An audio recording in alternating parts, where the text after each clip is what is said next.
Hey, good morning, good afternoon, good evening, everybody. How are we doing?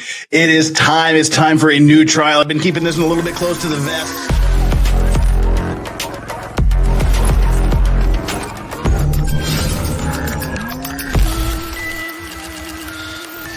Defense made a motion for a mistrial. Prosecutor was up to some fuckery. Potentially damaging evidence, no basis for it. The judge specifically said, do not ask that question.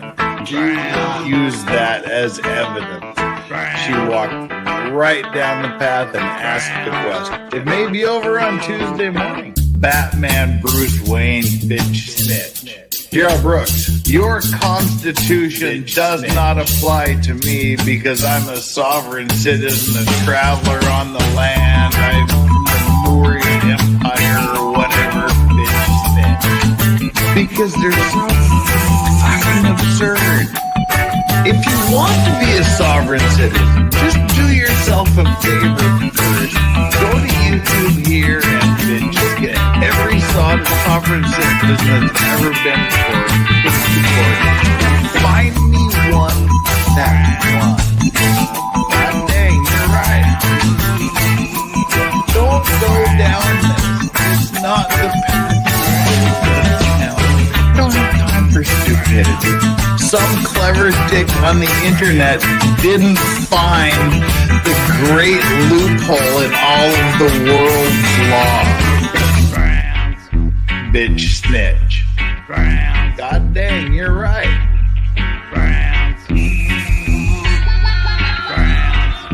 God dang, you're right.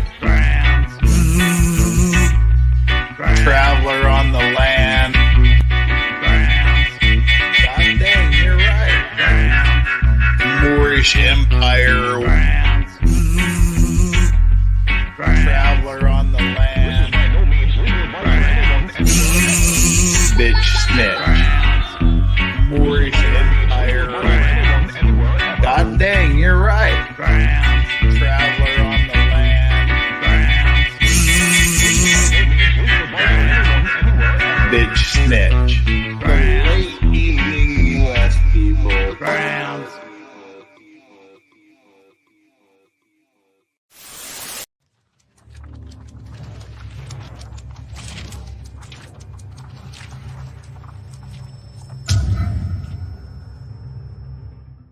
In the trial of Halyna Gutierrez Reed, all eyes turn to the courtroom as the case unfolds.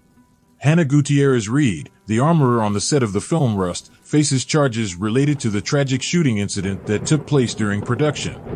On October 21, 2021, a prop firearm discharged unexpectedly, resulting in the death of cinematographer Halyna Hutchins and injury to director Joel Souza. The pretrial phase has been marked by intense scrutiny of Gutierrez Reed's handling of firearms and adherence to industry safety protocols. The incident has sparked widespread discussion and raised questions about safety measures on film sets, prompting calls for stricter regulations. As Gutierrez Reed prepares to face trial, the outcome remains uncertain, with the film industry watching closely for potential implications on set safety standards. For further developments in this high-profile trial, stay tuned on the Legal Vices channel as the case of Halyna Gutierrez Reed continues to unfold.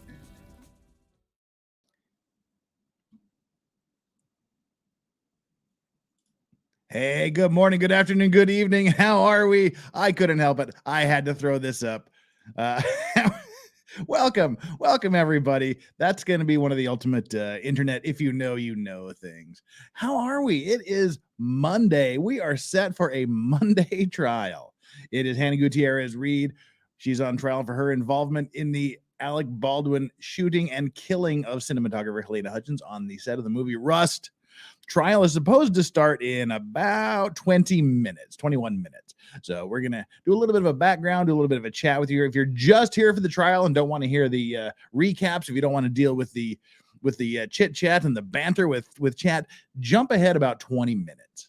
If not, sit back and enjoy the update, enjoy our chat here with chat, and we'll see how things go. All right, we got through the weekend, everybody. Yeah, unfortunately, tis Monday, Tilly. Here we are. It is PAL. It is PAL, Cosmos. It is Gorilla Grip PAL. we're gonna give YouTube a little bit of time before we start dropping the P bombs. That didn't sound very good either. Just calling it a P bomb somehow makes it sound worse. Oh, never mind. Anywho. Oh, Goho Shane says, love the hat. Hey, this hat is originally our very own in here in chat Flux, our mod Flux. This is Flux's hat. She gave it to me at when we met up in Houston last August. But as I told her, I am just holding this hat here. I'm the custodian of her hat. I'm the steward of her hat.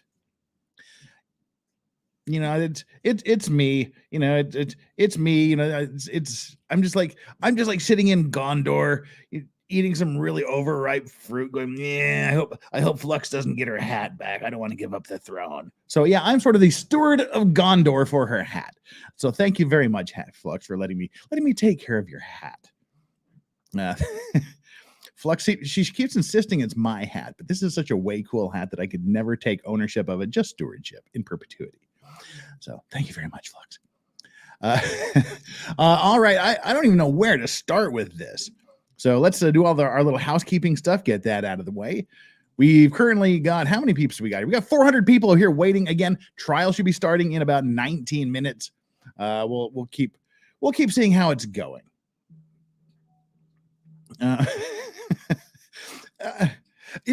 I'm wondering, because I'm watching it on two different areas. I'm watching it on Court TV, where we've been watching it, but also Law and Crime Trials channel. Law and Crime's trial channel, they took down the link for today's trial. I'm assuming it's just because they're Law and Crime and they're completely incompetent in just about everything they do. But Court TV still has it up, so cool for us. And until something happens, we'll assume that we're going ahead with the trial. Let's see. I said, hit the like button. I know we haven't given you much to like yet, but you're here. You're going to watch the trial. We're going to have fun. You're going to be entertained amongst chat. I'm going to say hopefully some witty stuff and some insightful stuff, and you might accidentally learn some stuff. I mean, so just get it out of the way. Hit the like button right now. And if you're new here to the channel, and if you haven't subscribed, I would be incredibly grateful if you would do me the honor of subscribing to the channel. We're going upwards. We're going in the right direction. Finally, YouTube is, we've gone through YouTube's time of testing, and we're going upward. That's a good thing. So this is what we do. We do trials, and this trial is going to shut down. Then we've got some interesting stuff to talk about for about a week at least. And then the Karen Reed trial is supposed to start on March 12th. I'll give you some updates on that and some details, a little bit more background as we get closer to it. But that's going to be a trial you don't want to miss. It looks very, very much to me, based on what I've seen so far, that the police are actively framing a woman for the murder of her policeman boyfriend. Her boyfriend's a cop. I think he's a cop. I'm not sure. He may be a sheriff. I'm still waking up. Anyway, her law enforcement. She appears to be actively being framed by law enforcement surrounding the death of her law enforcement boyfriend. So that's going to be a trial to watch. There's going to be some stuff that comes out on that trial. So March 12th is when that's supposed to start. And just a quick update, we're going to be doing this all day this week, except for Friday. Friday is a holiday here. It's a long weekend in Korea. So I am leaving Friday for China, and I'll be back on Sunday afternoon. So Friday session, we will do a makeup on Sunday morning U.S. time. So no show on Friday, but we'll make up for it on Sunday. Take our like and subscribe poll. Once you have subscribed, and hit the like button, or if you are subscribed and believe you're subscribed, just double check, make sure you still are. Take our like and subscribe poll. Today is what's the biggest surprise of the trial so far? And I put so far in there because I have a feeling this is going to be one that's going to continue to give surprises as we go along. So what's the biggest surprise of the trial so far? She was smoking weed about at least 16 hours before the accident. Rounds everywhere. Rounds. There's live ammo mixed with dummies, mixed with blanks, different sizes. it's different loads. It's all over the place. There's just like a mixed bag, a potpourri of rounds. The third thing on the list is all around confusion on the set. Nobody knows anything. Nobody knows anybody's name. Nobody knows what's happened. Nobody reports to anybody. People that we have, for example, the relationship between Sarah and Hannah. Sarah is the prop master, so Hannah is underneath her. Sarah is Hannah's. They're both 24 years old, dude. They're both 24 years old. The prop master is the armorer's boss, but also the prop master is assisting the armorer. Everything is just confused. And the final choice of the biggest surprise out of the trial so far, the Gorilla Grip Pussy Pal. I think we've gone far enough. We can say that. For those of you that don't know, that was a thing. The cell phone extraction guy, and by extraction, he tried to make it sound like he has a real good job. He meant download guy. He's the guy that, and he didn't even do the downloading. He didn't even actually do the actual downloading, but he was on the stand talking about extracting the data when he didn't even really download it himself. But one of the big things to come out of his trial was that her phone ID, I'm sorry, I must be creative. Mine is just my name. Her phone ID, like when you hook it up, when you're like, okay, let's see, let's do a sharing, let's do a photo sharing. Whatever iPhone has their like proximity sharing, and Samsung has theirs, and Android has theirs. Let's say we're going to do that. You go, okay, we're searching for a phone. Which phone are we looking? Which phone are we going to send these pictures to? Oh, her cell phone ID, her mobile phone ID is Gorilla Grip Pussy Pal. Yep. That's a thing. Sorry, but I guess I'm just not that creative. So, let's read these super chats here, and then we'll give us a quick update. And by then, we should be just about ready for the courtroom action to start. We have a super sticker from Mistress Meg. What is that super sticker? That is a fox saying, hiya. Hiya. Hi. Hiya, Mistress Meg. Thank you so much for the $5. We got to make sure we give the right sound here. There we go. Thank you so much for the $5 super sticker. And Lynn has also given a £5 super sticker, which looks like a fish giving a high five to a lemon. I'm not sure what that is, but thank you so much for the £5. And Duncan, Idaho, dropping the $5. The $5 super chat saying, gentle folk, give of your hearts and your wallets, that we may gaze upon the blessed pig dogs of the law racks. Yeah, we do have one pig dog here in studio. Strawberry is just kind of chilling here, walking around, sitting in front of the space heater as always. The doggo cam, the pig dog cam, is locked and loaded. That's an achievement we unlock when we get to the $100 super chat mark. And right now we are, looks like 85 away. So 85 more dollars worth of super chats roll in, we'll unlock the pig dog cam. I should say, for anybody new here, the super chats are not expected. They're not begged for. They're not required to engage with me, but they are graciously and gratefully accepted as always. You parting with your hard-earned money to support anything I do is amazing to me. But if you do super chat, it does guarantee that you'll get it read, you'll get it addressed, it'll get noticed. And once we start with the trial, with the hearing, we'll flash up the super chats as they come in, and then at natural breaks in the hearing, we'll read them and we'll address them. Otherwise, I'll try to pay as close attention as I can to the normal chat, and we'll throw up the occasional chat or address occasional issues that come up and as I see fit. Okay, pushing us 80 away from Doggo Cam. Also, says Duncan Idaho with yet another $5 super chat. Also, YouTube lets you super chat the word pig dog. It doesn't let you hyphenate it. I don't get it. Well, YouTube's gonna YouTube. That's kind of their thing. All right. Thank you so much for that. And let me put up a quick little banner here for the people that are just coming in.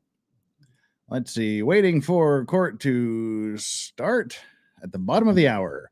Waiting for court to start at the bottom of the hour. Right, there we go. Save that and scroll it across the bottom. All right, I'm going to separate this here. Okay, Court TV is good. they're still alive, and they say 5 minutes and 27 seconds away from go time. So for the next few minutes, let's talk about what happened during the first couple of days. The opening statements were far less than stellar. They're absolutely the opposite of stellar. The prosecution was kind of dead. The first thing, I mean, you want to do the ideal, the perfect, the good, even the passable opening statement from the prosecution. The first thing out of their mouth should be, this is the crime they're charged with. These are the elements of that crime. These are the things we must prove beyond a reasonable doubt. The next things out of their mouth should be, we are going to call this witness who will testify to this, which will prove this element of the crime. Then we're going to call that witness who will testify about that certain thing, which proves that element of the crime. You give a roadmap for where you're going and what you're going to show and how you're going to show it. They did none of that. And not only did they do none of that, they did none of that in a really dry, just sort of monotone, mumbly voice that was really unengaging and kind of made you a little bit sleepy to listen to, and it went on for like 45 minutes. And in the middle of this dull, bland production, there was just nothing there. They were wandering. They weren't focused. It was bad. I gave them a D. I graded the prosecution a D for their opening statement. The defense came and they were slightly better. Not much, but it was noticeably better. They weren't that great either, but you know, like I said, they were better. I think I gave them a C plus, somewhere around there. Then they started with the witnesses. The first witnesses are always a little dull and a little uninteresting because they're the foundational witnesses. Those are the ones that get in all of the evidence they've collected, all of the cell phone data, all of the photographs they've taken, all of the medical exams. It's just all of the stuff they go through, the basic foundational documents and evidence that are going to form the rest of their case. The prosecution says they've got 30 witnesses on their list, and I think they've gone through 5 now, maybe. So there's going to be a couple more foundational witnesses, and then they're going to get into the meat of the prosecution. But it's really hard to stay focused during these basic foundational witnesses, especially when it's just not engaging by the prosecution. They're not asking good questions. They're not focused. And after giving this dull, dry, empty opening statement, they wasted an hour of the court and the jury's time with all of this BS, audio visual problems. It was disastrous. It was so bad that they had to send the jury out for an early lunch. And then when they came back, they had the same problem again, and it took another 30 minutes. The jury had to go, why are we here? We don't know what we're supposed to be paying attention to because you didn't roadmap it. They don't know what the important parts are. They don't know what the elements of the crime are. They don't know what they should be focusing on, what they should be looking for. And now you waste our time with all of this audio visual problems. And then they put on a bunch of dull, uninteresting people, which I think is the problem. The cell phone guy actually had a great deal of very, very interesting evidence, but it was presented in such a horrifically dull and unfocused manner that I'm wondering if the jury caught any of it. For example, that's where the text message came where we learned that she had been smoking weed for quite some time, at least 16 hours before the shooting. Well, I guess I should say at most. She started smoking apparently around 16 hours before. We don't know how long that continued. And she's asking for stuff at 4:00 in the morning, like pictures of boxes, things like that. And she was drinking quite a bit as well on the set. We learned that.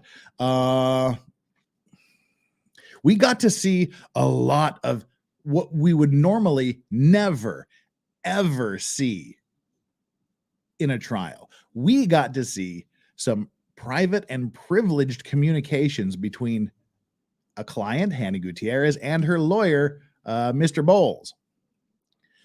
We would normally never see that, but the prosecution, they Jedi mind tricked Halyna Gutierrez and her lawyer, and Hannah's lawyer apparently didn't read the documents close enough, didn't give good advice.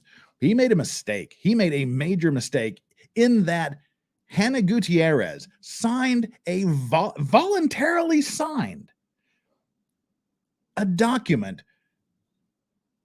granting the police permission to take everything from her phone, to scour her phone and download absolutely everything available on her phone without any conditions or stipulations whatsoever.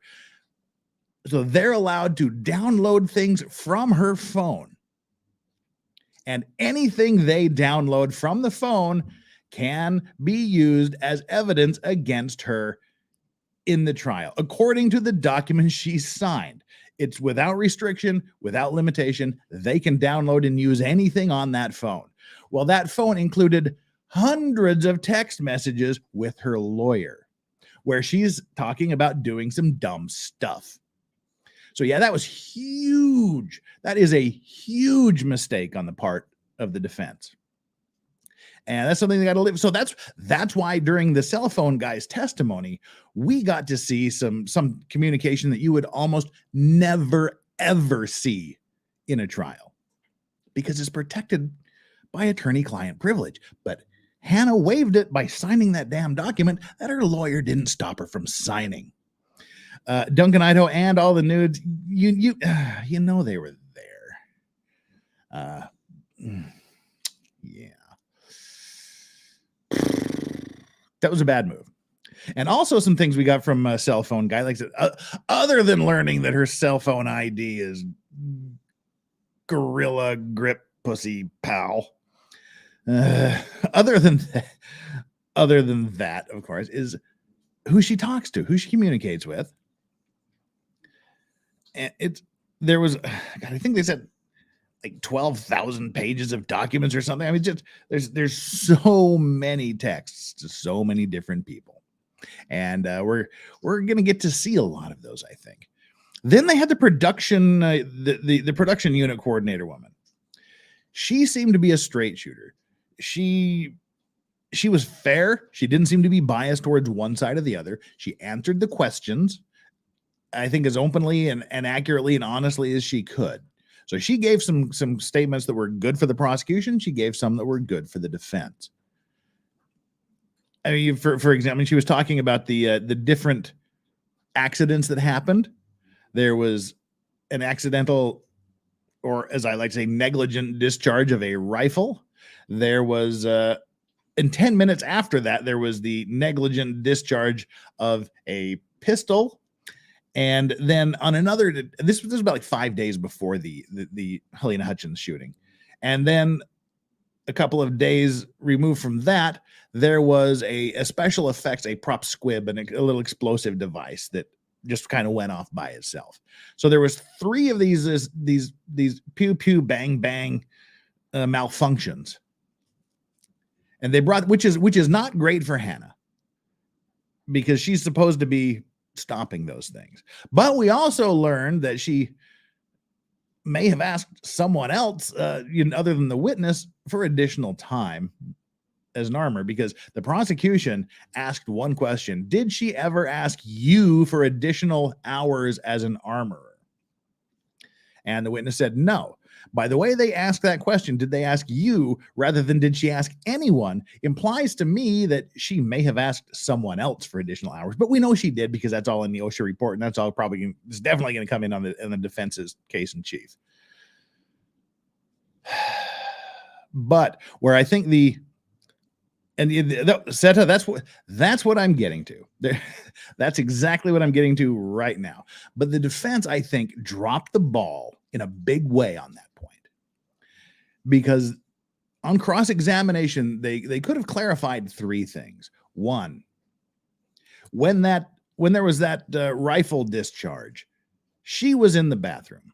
She went to the bathroom, and while she was in the bathroom, the stunt man, I believe it was Alec Baldwin stunt man, was messing around with the rifle and discharged a blank round. And so she wasn't there. She, of course, the prosecution say, well, she just left the guns laying around while she was going to the bathroom. But no, it's a point the defense can make. The defense can say, hey, she was doing her armorer thing. She trusted these people. She told them not to dick around with the guns. She went to the bathroom. And while she was in the bathroom, this guy dicked around with the gun and it went off. The other time, with the other discharge, it was Sarah, Hannah's boss, in the prop department, yet Hannah's assistant in the armory department. Weird dynamic there. She had basically never loaded a gun or held a gun before this. Hannah talks I believe in one of her interviews about having to train Sarah how to load a gun. But so Sarah's loading one of the guns and bang, a blank round went off. Had it been a real round, it probably would have blown her damn foot off. So Hannah wasn't there loading. Sarah, Hannah's boss, was loading that second weapon. The third one, the squib, the popper, that's the special effects department. Hannah had nothing to do with that. That was beyond even the most furthest reaches of her duties as an armorer. So I think the defense dropped the ball in not clarifying with the witness on the stand that Hannah was not involved in any of those incidents. And in fact, one of them happened because the guy was dicking around while she wasn't there just to take a quick bathroom break. 2, her boss did the other one, and 3rd, wasn't even in her department. I think they really dropped the ball in that regard. But maybe they'll come back to it in their case in chief. I don't know. I hope so. So all right, we're waiting. That kind of brings us up to date on what's going on. Now. Okay, Doc Hawk Rock asked the question, so Sarah doesn't have a certification. Why is she touching a gun? There is no real armory certification. Hannah herself had no training, no formal training there. There isn't like you get your armor certificate. That's something that's not required. I don't even know. She doesn't even know if it exists, and I'm not quite sure if it exists. It's just something you do and you eventually become qualified to do. This whole thing is a shit show. This whole thing, okay, the court is supposed to start right now. Let me bring up the video here so we can keep track of things. That's not the one we want, is it? Nope, this is the one we want. All right, let's present the court TV thing. All right, and embiggen the window. All right, that is the live court cam there. No audio yet. We will embiggen that at the proper time. So now officially the court is late. But oh yeah, and that's the other thing. During the day one, they were late getting started by quite a bit. I think a little over a half hour maybe, because one of the jurors was involved in a traffic accident on the way to court. So all right, we got some time to spend here with you folks in chat. If you're one of the groups that skipped ahead 30 minutes, well, welcome to waiting for the court to start. We're going to chit chat here with chat a little bit and see what people are doing, see how people are thinking. Right now, what do we got? We're looking at 713 people here waiting for court to start. God bless all of you. All of you people, you could be anywhere on planet Earth right now, doing anything. Even with this stream, you can be watching it on anybody else's channel, but I'm glad you're here with me. Thank you so much for that. That is deeply appreciated. We're gonna be here. We're gonna be giving you the play-by-play. This is part 1. This will take us up to the lunch hour, which should be in several hours from now. Hopefully, about three and a half hours from now. That should take us through the end of 1 here. DCV Titan, thank you so much for the super chat. X to doubt on the grip. I don't believe she does any exercises, let alone keep exercise. I think you mean Kegel exercises. Is that what you're going to say? Well, she's all right. To just talk about looks for a minute. She looks way better than she did on the day of the shooting and around that area. I mean, she was just a hot mess on the day of the shooting. Their weird, straggly green and purple hair. I mean, just grungy clothes, dirty. And then 3 weeks later, when she did her interview, she was wearing weird clothes and just sniffing her armpits and picking her nose and just being. But now she looks quite nice in the courtroom. She's cleaned up. She looks more fit. She looks more happy. The makeup's on point. She looks really good now. And for those of you who don't know, she is facing 18 months in prison and a $5,000 fine. Yeah, see, Lazy Ann says she's a pretty girl with normal clothes and hair. I completely agree. What was she smoking the day of the shooting? Well, at least 16 hours before, she was smoking the weed. She was partaking of the devil's lettuce. A few hours, at best or at worst, however you want to phrase it, 16 hours before the shooting. Flux would smash Hennessy. That's why I like Flux. Flux and I, we have similar tastes. So yeah, definitely. I'm with you. Fist bump. Titan TV again. Goddamn autocorrect. Yes, Kegel. Well, please, if you're gonna super chat every correction, go ahead and make as many mistakes as you want. I guess that puts us right now about 55 away from unleashing the pig dog cam. Yeah, sorry, trying to hide it, and I brought it up again. Amazing how her behavior changes when not on drugs. There you go. Michael, I don't know if she needed to be fixed. I think she just needed a come to Jesus thing. And I think when you're charged with involuntary manslaughter and you're facing prison at 24 years old, that can be a good come to Jesus moment for you. And I think she had that. I think she had a come to Jesus moment when she realized what she wanted to do for her entire life, be an armorer, ain't never going to happen. Doesn't matter if she's acquitted. She's never working as an armorer again. So she's lost her career. She's basically, she's lost everything she not only that she had at 24, which arguably isn't much, but also anything she ever would have had in the career she wanted. And she's facing if she becomes a felon, she is never touching a firearm again. Like I said, but it doesn't matter. She's never working as an armorer.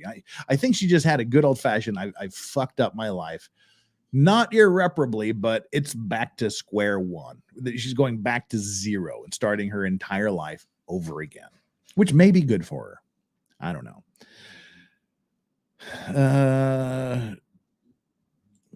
Won't she really do 12 months? We don't know. It's up to the judge. Could sentence her to probation. Yeah, they could make her do the whole 18. They could give her 85%. It's up to the judge, basically. Are we still doing? Oh my God, Jules, hey Jules, welcome. Jules, you just brought up a very good question. Are we still doing the YNW Melly retrial? Yes, we are. When parentheses, if that happens. As those of you that have been following the channel know, last year we had the YNW Melly, the rapper accused of double murder. They had a hung jury in July of last year. They were supposed to start the retrial last October, but there was an amazing screw up in that which resulted in the entire jury panel. They had, I can't remember how many jurors they had, but I think it was a couple hundred jurors lined up. They were all thrown out and they had to start again from scratch. They're arguing motions, but just today, I believe. No, there was supposed to be a hearing today, but it was taken off the docket because a couple of weeks ago, the judge made a ruling that the defense appealed to the Supreme Court. So what's happening with the YNW Melly trial right now is an important issue that needs to be resolved by the Supreme Court, is now being heard by the Supreme Court. And once the Supreme Court makes its ruling, then we can go back and restart the retrial process. But what that means is the trial was supposed to go to trial in a couple of weeks. I believe on the 5th of March or something was supposed to go to trial. But now what it means is at minimum, we're looking at 5 months to a year before the retrial starts from now. So at the very earliest, that could possibly happen, we'd be looking at a Melly retrial in August. It could be a year from now before we go. So forget Melly exists, and everybody that's been waiting for the YNW Melly retrial, delete that from your memory banks. That ain't happening for a long time. So yeah, but when it does happen, Jules is gonna be there in court, and she's gonna be our person.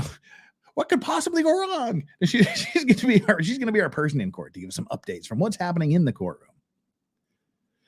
Let's check in some of the others. Hey, we might get to Pig Dog Cam before the court. I have to keep checking with the court to make sure it's still going. The camera hasn't been paused.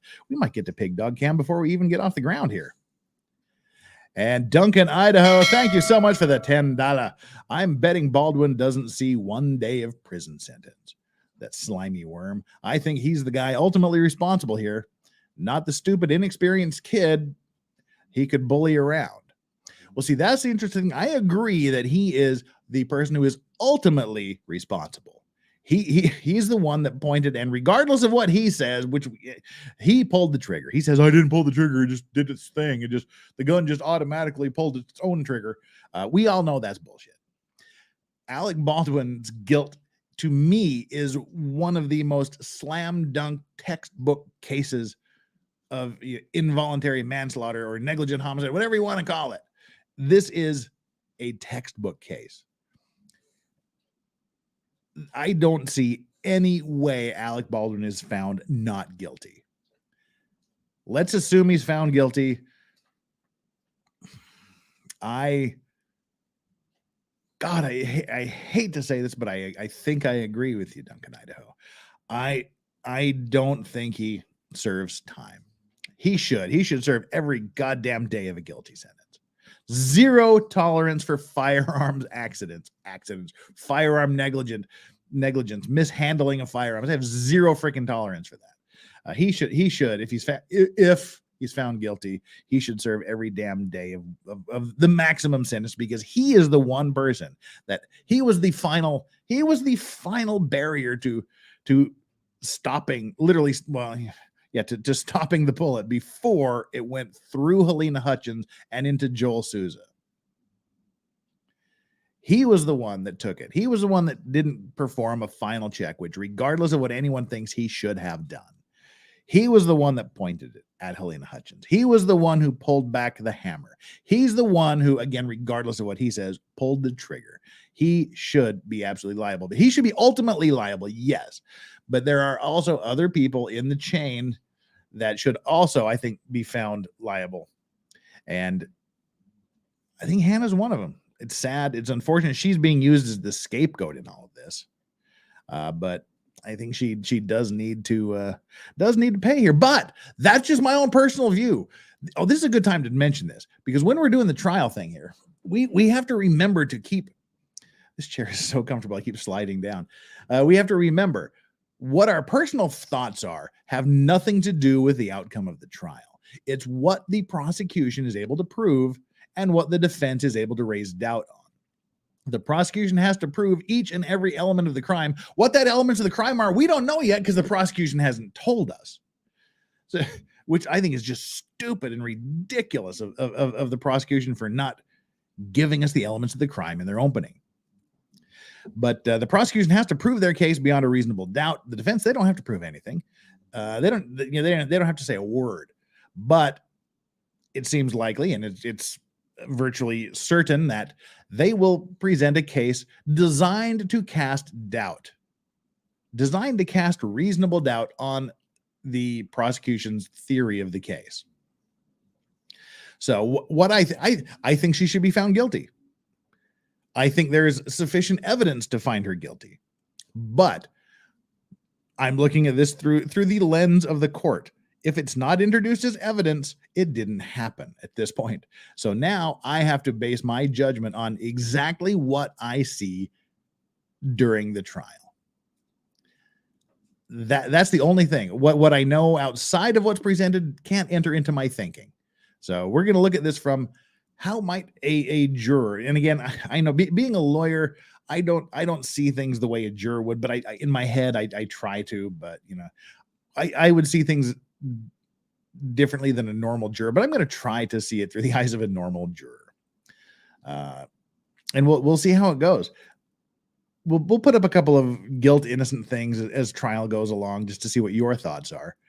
Let's see, you got 774 of us here now, 87 likes. That's like 400 of you haven't done your job. 400 of you haven't hit that like button. It's not like we're doing anything else. We're just waiting for trial to start. So get down there and smash that like button while I'm talking about it. Hit that like button and take our like and subscribe poll, which is the biggest surprise of the trial so far. 16% of you said it's surprising she smoked weed 16 hours before the accident. 16% of you say rounds everywhere, rounds. Another 16% of you say all around confusion on the set. And a full 62% of you, darn near 2 out of 3 people, say that the biggest surprise of the trial so far has been finding out that her cell phone ID is Gorilla Grip Pussy Pal. Lovely. Sonia Chris, what's up? Thank you so much for the 16 months membership. Thank you so much for your support during that entire time. You've been a true supporter of the show, and I love you to death for that. So the set looks like a goat rodeo. The Army has expression, span of control. How many people can you lead/supervise at one time? There are chain of command problems with this definitely. And bringing the super heat, Nancy Joe M with a $20 super chat just because. Nancy, thank you so much. I deeply, deeply appreciate that. Thanks. And Bush McFadden has been a member for 3 months. Do you think that ridiculous failure of a docudrama with George Snuffleupagus made Alec Baldwin get recharged? Enjoy reading that. Oh, that thing you did. No, I don't think so. I think they just wanted to make get some more evidence, get their stuff a little bit tighter. For me, it was the Cuomo interview he did. That was the most ridiculous thing. That was I mean, if I would have been a prosecutor and I would have seen the Cuomo interview he did, I would have recharged him immediately with that. He made a dick of himself in that. And Lynn with the £5, thank you so much. Have you seen the body cam footage with Baldwin in it? DD put up last night. Who's DD? Who's DD? I don't know who DD is, so the answer to that question is no. And I'm not sure what body cam footage you're talking about. Be a little more you don't have to super chat it, but be a little more specific. Give a little more details. Whose body cam footage, who's DD, and what did it show? Maybe not. I just don't know. Dunkin' Donuts, designated driver, double D's. Oh no. Yeah, I don't know. Joe Choi says, oh, wait, we can't talk about it. Oh, drip drop. Okay. If you would have said CC, I would have thought Crime Circus. Okay. All right. Okay. Drip drop is DD. Okay. All right. I'm with you now. Okay. Well, see, you say drip drop. I would have said, like I said, CC. I would have said Crime Circus because I go by the channel name, not the person's name. So, okay. Drip Drop, who runs the Crime Circus channels, he does have up some new body camera footage. It's not really body cam footage. It's the cop turning on a camera because Alec Baldwin was calling her and just talking some shit. We are going to get to that. We have to find some time to get to that. Because those are it's 45 minutes of amazing phone calls from Alec Baldwin to the detective talking like a dipshit. I mean, just the gall of that man in those phone conversations. We did one interview with him by telephone because there was one interview where the police interviewed Alec Baldwin by telephone. What they're talking about here is the phone calls with the police leading up to that telephone interview. So both of those, I think there was two of these videos. We're going to be watching those. We're going to be watching those as soon as possible. I'm trying to find a way to fit them in. We'll probably start early one day and kind of watch them there. But yeah, those were some great videos. Drip Drop, who runs Crime Circus, has the greatest interrogation videos on the entire internet. And we're going to be doing some other stuff between trials, because he's covering a lot of cool cases with his interrogations. But all right, let's bring this up. There still is no audio. Yep, there still is no audio here, but we will put it in, as soon as I see it. I'm digging it. Get on with. We need some. Is he getting the earphones? Okay.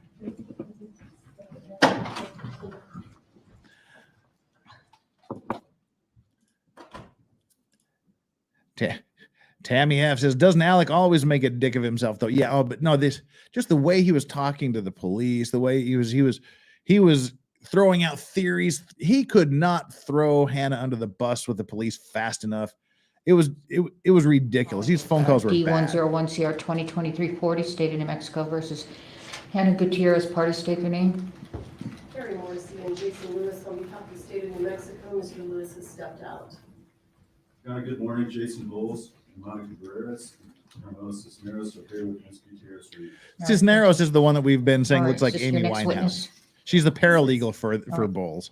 The state calls Bryce Ziegler. Face the judge, raise your right hand. Do you swear affirm under penalty of law that the testimony you'll give in this case will be the truth, the whole truth, and nothing but the truth? I do. All right. Have a seat. Talk into the microphone.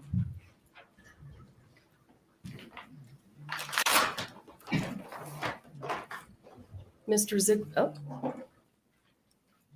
is your microphone on? Yes. Okay. Mr. Ziegler, go ahead and just state your full name for the record. My name is Bryce Ziegler. First name spelled Bryce. Last name spelled Ziegler. Mr. Ziegler, how are you currently employed? I'm currently employed by the Federal Bureau of Investigation within the Laboratory Division, specifically within the Firearms and Tool Marks Unit. Can you give the jury a summary of your educational background and training? I received a Bachelor's of Science in Forensic Science from the Pennsylvania State University. And how long have you worked for the FBI? Since the summer of 2011. And since 2011, what positions have you held at the FBI? I was initially hired into one of the DNA units at the laboratory, and I essentially worked as what's called a technician in that discipline. So I essentially did the majority of the DNA processing operations, but then a examiner would come in, review my work, review the profiles, and take it from there. He's in such a glowy, even his 2015, forehead I is transferred to the Firearms Tool Marks Unit, which is where I am now. And I was also promoted to a forensic examiner. So in this current position, I receive evidence that's related to my discipline. I perform the requested examinations on those items of evidence, and I issue the results in a formal laboratory report. And also, if I'm called to, I can testify to those results. And sir, other than your undergraduate That degree, wasn't my what kind phone. of training do you have in the area of firearms and tool marks? But I'm turning mine off to just in become case. a qualified forensic examiner in this discipline, I had to complete what's called the forensic examiner training program. And that program, it's developed and implemented by the FBI lab, and it's specific to each particular unit. So I had to complete the program specific for firearms and tool marks. And this program, so I was assigned a mentor, and I was also given a training manual. So this mentor kind of guided me through the process, reviewed tasks in that training manual with me. And to essentially complete that process, I had to pass a series of written examinations, oral board exercises, practical competency Can you not tests, into as the well as microphone, moot court dude? exercises. Thank you, sir. And have you ever been qualified as an expert In court? in court? Yes. Yes, I have. And in what areas have you been qualified as an expert? Some of those are general firearms examinations. Sometimes it's firearms identification. So that's the microscopic comparison of fired ammunition components back to firearms. I've also been qualified in shooting incident reconstruction. And in terms of shooting incident reconstruction, did you do that kind of work in this case? No, I did not. And I apologize. We were having a technical difficulty here. Oh my God, they're In having terms of technical the work that difficulties you did on again. this case, what areas of expertise have you been qualified as an expert in that apply to this case? Sure. I would say those two areas are the examination of firearms and also firearms identification. Okay, thank you, sir. We will ask the court to recognize, well, you know what, let me pause. Have you testified before? Yes, I have.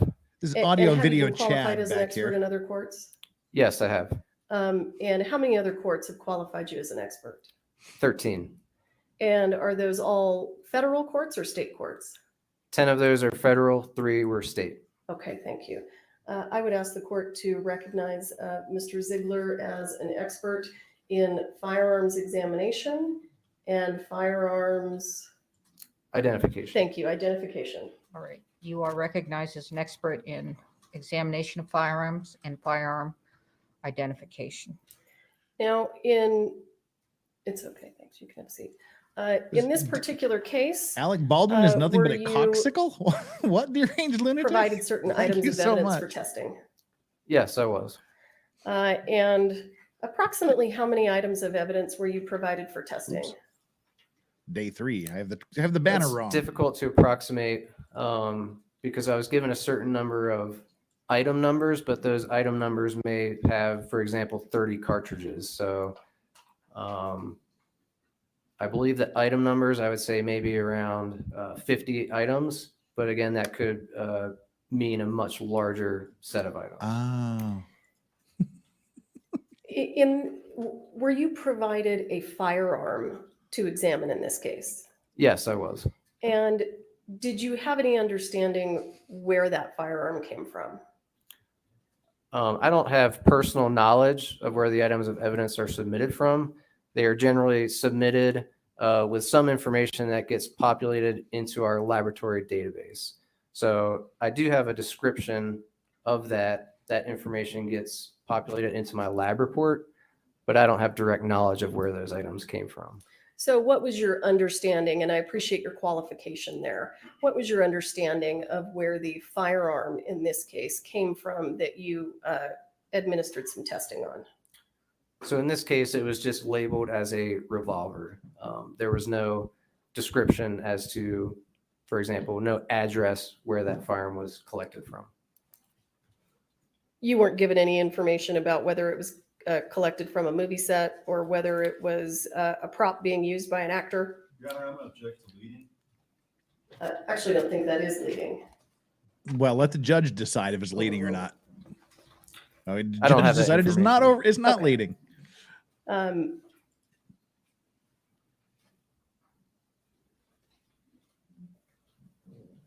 going to show you, what I have marked as State's Exhibit 97. May I approach? Do you recognize that? Yes, I do. What is Your Honor, that? may I see that? All right. While he's taking a look at that, let's catch up on a little bit of things here. Brian, oh, that was quick. Brian Allman said, must resist urge to go on rant about tool mark being That is a unreliable and not photograph of the repeatable. revolver that was submitted Let's to see my if that's where they laboratory go. for examination. I hope he doesn't go there, but let's see. DCV Titan, what's Is worse, this the being a revolver glowy or a that you did binger? testing Oh, on? being a binger is much worse. Yes, it is. Your Honor, I'm going to move for the admission of State's Exhibit 97 and ask for permission to publish. Okay, and finally, while she's doing that, Duncan, Page Idaho, 97, FBI guy is currently going admitted you through may publish. Marine boot camp. Hoorah, devil dog. And we have reached that point. Release the hounds. Thank you, everybody, so much for the support you've given so far today. We've released the pig dogs. And can I ask, is there any way for me to only publish to that monitor so that I don't have to walk back and forth? Oh yeah, we wouldn't want you to walk back and Just to forth. his monitor so that it only goes to his and doesn't go to everybody else's when I'm going through the exhibits. No, if it's published, well. You mean to recognize it? Correct. We would have to keep turning it on and off, Okay. or else you could, yeah, that's what we'd have to do. Okay. Why don't we just take a minute and let me see if I can get an agreement. Oh my God, more AV issues. They are just so bad. This is shit you need to come to court early to work out. This is stuff that you have a weekend to deal with. This is stuff that you should be on top of. Don't waste the jury's time. The jury hates you every time you go through this. We have to worry about you. We have to turn the video camera. The video monitors on and off every time we just want to show it to one person. We haven't shown the other side what we're going to show yet. Get your stuff together, prosecution. And Sonia or Chris, who has gifted 5 Legal Vices memberships. If you were one of the awesome people that got one of these graciously gifted 5 Legal Vices memberships, make sure you give Sonia or Chris a super special thanks. Thank you again so much for your support. And that kicks you up to be the Vice Racks of the day, the Vice Law Racks of the day by just a bit. So thank you. Thank you so much. And for those of you that don't know, that are the 847 who here at the $100 super chat mark, we unlocked the achievement of the pig dog cam. This is Strawberry. Well, this is Strawberry's butt. Strawberry's head is laying right next to the space heater. There's another English bulldog here in town, but he's asleep on the sofa. Admission and permission to publish throughout Mr. Ziegler's testimony of States Exhibit 97, 97A, 98, 99, 100, 101, 102, 103, 104, 105, 106, 107, 108, 109, 110. Wow. So is it 97A through 110? Did you skip anything? 97, 97A, and then 98 through 110. Any Objection, objection? Your Honor. All right. States 97 through 110 are admitted. Every time we unplug it.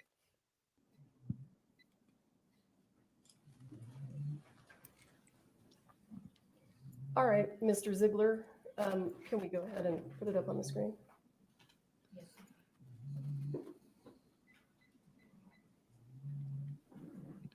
All right, we're settling in here until we're going to go till lunchtime. If Mr. Ziegler, you've got your tell us a little popcorn, bit sit about back and this enjoy it. firearm that was provided to you. What kind of a gun is it? And just generally speaking, how does a gun like this operate? So this is an image, a photograph of the revolver that was submitted.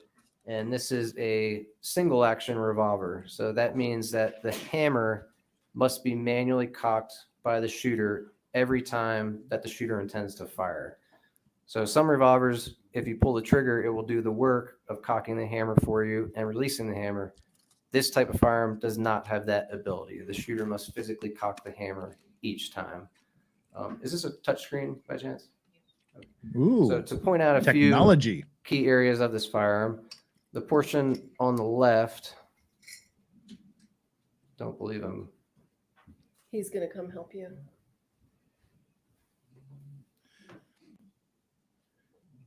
And this is not an old gun. This is a replica. It's a new gun made to look like the old period gun. So the portion on the left in this photograph is the barrel. Towards the center, we have the cylinder.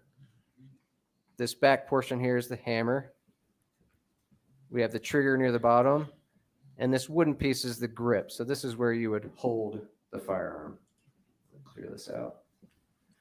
So basically, in order to get this firearm to function, you would have to load cartridges into the cylinder. This can be accomplished 2 ways. You can't see it in this photograph, but on the opposite side is what's called a loading gate. You can open and you then have access to the cylinder. So you can load each cartridge one at a time, rotating the cylinder until you have as many cartridges as you desire. You could also remove this pin here, remove the cylinder from the firearm and load it that way. But regardless, once you load the cylinder, you must manually cock the hammer all the way to the rear. And then at this point, this firearm will be ready to fire. So a pull of the trigger would release the firearm. or, Always excuse cock me, to the hammer. rear. You heard him. The hammer has a firing pin that's fixed to the hammer. So as the hammer falls, the firing pin would strike the primer of the cartridge and fire that cartridge. Can you give us a quick description about the notches on the hammer and the different hammer positions? Yes, so as you would cock this hammer, it has several safety notches by design.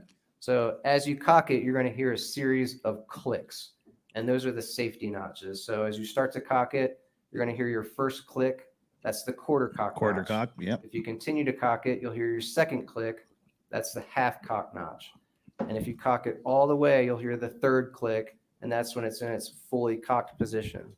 So those intermediate two cocking positions, they serve to do two things. Number one, when the hammer is completely at rest or not cocked at all, the firing pin actually protrudes inside the frame. So it's very difficult to see here, but in between this gap, between the cylinder and the frame, you would actually be able to see the firing pin sticking out.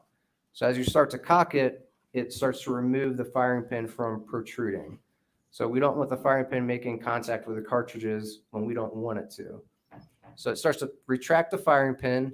And also, if I'm cocking the hammer and my thumb slips off the hammer, you would expect that it's going to catch in one of those two safety notches.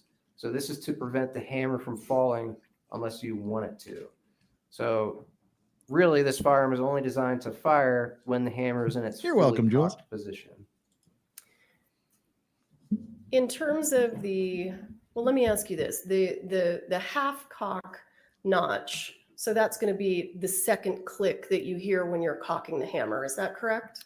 Correct. Is there anything particular about the half cock position other than it being a safety?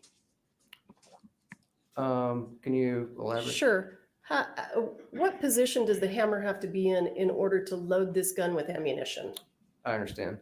So you have to have the hammer retracted to a certain point to allow the cylinder to rotate freely. So there's a part, and it's on the inside here, called the cylinder stop. And that cylinder stop does not unlock until the hammer is pulled back to a certain point. So once it's pulled back to a certain degree, you can freely rotate the cylinder to load it with as many cartridges as you desire. So in order to load and unload this gun, if you don't remove the pin and remove the cylinder, it has to be in the half cock position. I'm not sure if it's somewhere between the quarter and the half cock, but it is in that intermediate area, yes. So once you get it into the half cock position, what do you have to do to load it? So We got to stop saying cock. again, so on much. the other side, My there's a brain is loading 12 gate years that old. You can open, and you then have access to the cylinder, so you can load it that way, or remove the cylinder itself. How many cylinder positions do you have access to when you open that loading gate? Only one at a time, so you must manually rotate the cylinder and continue to load a single cartridge at a time. So for those of us that are familiar with revolvers where you push a button and the entire cylinder kind of rolls out and you can load and unload that way, does this gun work that way? No. No, those are going to be your more modern style revolvers. If you noticed when you received this gun and you examined this gun, did this gun appear to be very old or relatively new, or were you not able to tell? I'm not able to tell its age now. Okay. Well, you would know if it was from the 1800s or if it was from now. Who is Come the on. manufacturer of this revolver? The trade name is Pieta. It's an Italian company. And Was do you Pieta know making anything them about back in the Pieta and what they 1800s? do, what they make? I do know they have product lines they create new firearms that are essentially replicas of older firearms. Oh, so you do know roughly when it was Is made. this a replica? It's a replica in that it's an old design, but it's still a functioning firearm.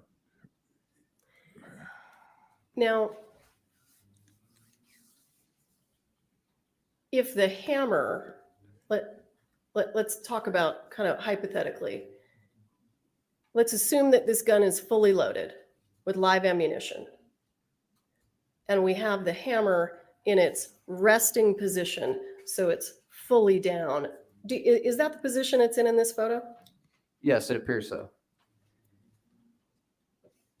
So how is this gun designed in terms of safety with regard to possible accidental discharges when the hammer is in the fully rested position? Right. So when the hammer is fully forward, as I mentioned earlier, the firing pin actually protrudes inside the frame. Yeah, we never So if found you out have what the question to the cylinder jury fully was. loaded and the hammer is at rest on a chamber that has a live cartridge in it, that firing pin is actually sitting on the primer of that cartridge. So if I were either to strike the hammer or if I were to drop it and it landed on the hammer, it's going to fire that cartridge. So if you hit Drop the it hammer like with it's enough hot. force, it will detonate that primer in that position. And that's part of the design of this firearm. That's just how these are made. And if you were to look at the owner's manual, which this is one thing I did as part of my exam, you would actually see warnings not to carry this firearm with the hammer at rest on a loaded chamber. So a lot of times it's actually advised that you load one less cartridge in the cylinder. So you have one empty chamber, and that's how it's carried with the hammer forward on that chamber. Correct. So these are recommendations in the owner's manual. So this isn't some phenomenon. This is something that's known about the design of these firearms.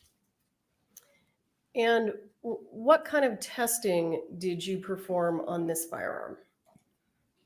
So initially I did a function evaluation just to make sure it appeared that, there weren't any odd modifications, that it was functioning correctly. After that, I was requested to do some microscopic comparisons, as I was also submitted a fired bullet and a fired cartridge case. And then the last type of testing I did on this particular gun is what's called accidental discharge testing. So essentially the goal of that test is to see if I can get this firearm to function without pulling the trigger. So the first set of testing that you mentioned, what did that entail? So function examination is basically, I need to inspect the firearm for safety purposes. Keep in mind, I've never seen this firearm before when I first opened the box. So I don't know what condition it's been in. I don't know how old it is. I don't know how well it's been taken care of. So eventually I'm going to want to test fire that gun. So I need to make sure I feel that it's safe to fire, so I don't have some catastrophic failure.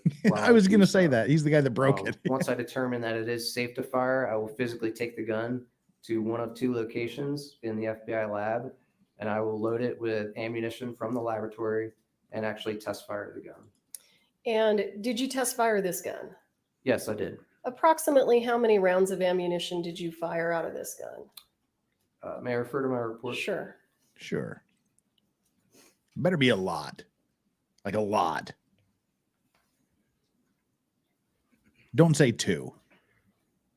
I physically fired this gun 12 times. So as a result of that, I retained the fired bullet and fired cartridge cases that I produced during that test firing.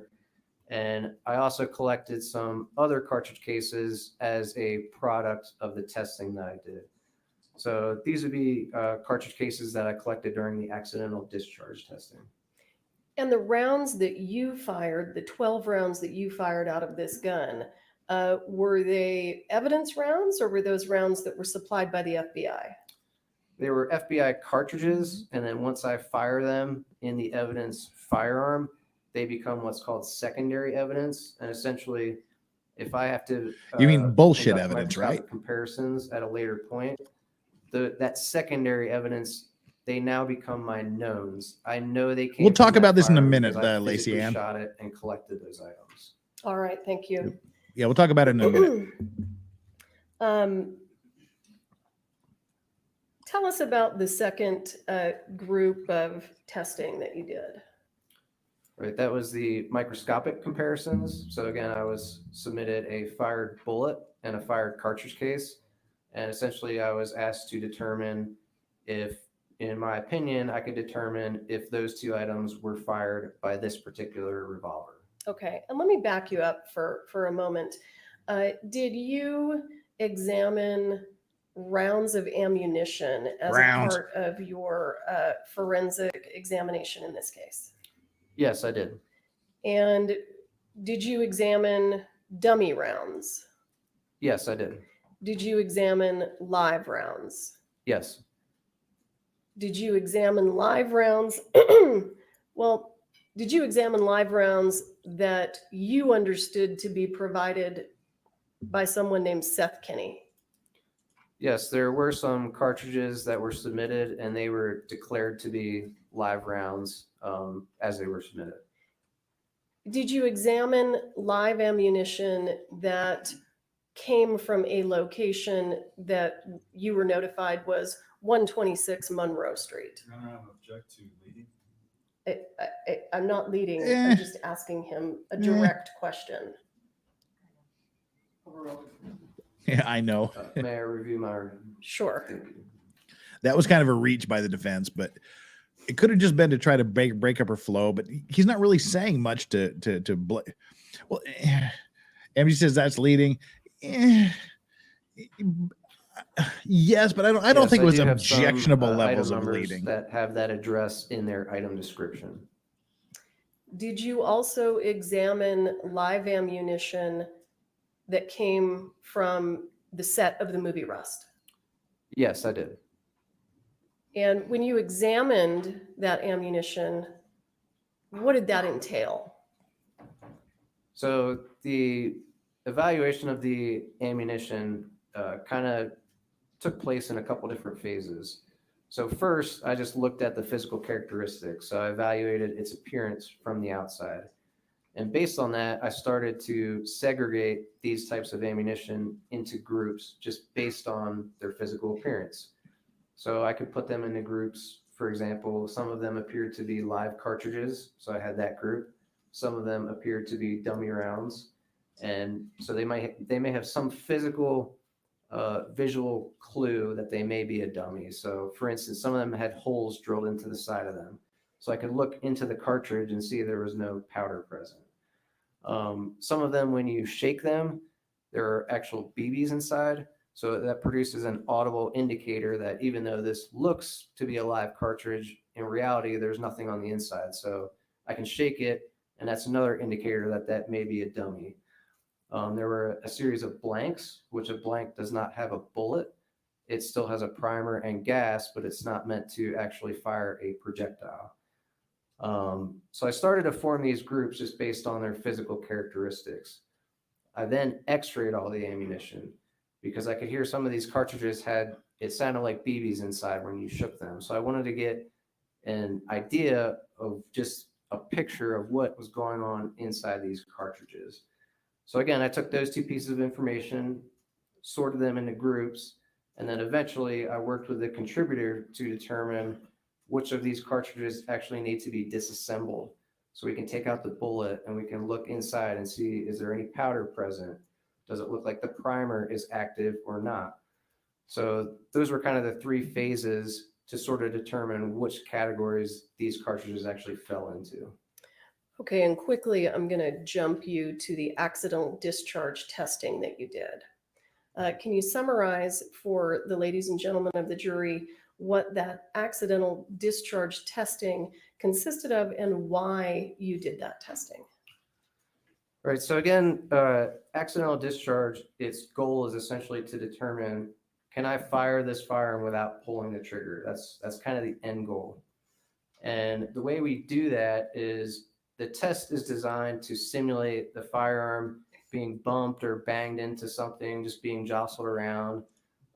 Oops, and seeing I was those muted. kind of interactions. I think he's going to address firearm. Lacey's question here So the right way we now. If replicate he this doesn't, in if the he doesn't address it, laboratory I will later. Is I will take the gun and actually strike it with a rawhide mallet on 6 planes. So if you picture a box sitting in front of you, the 6 planes would be the front of the box, the rear of the box, the left side, the right side, the top, and the bottom.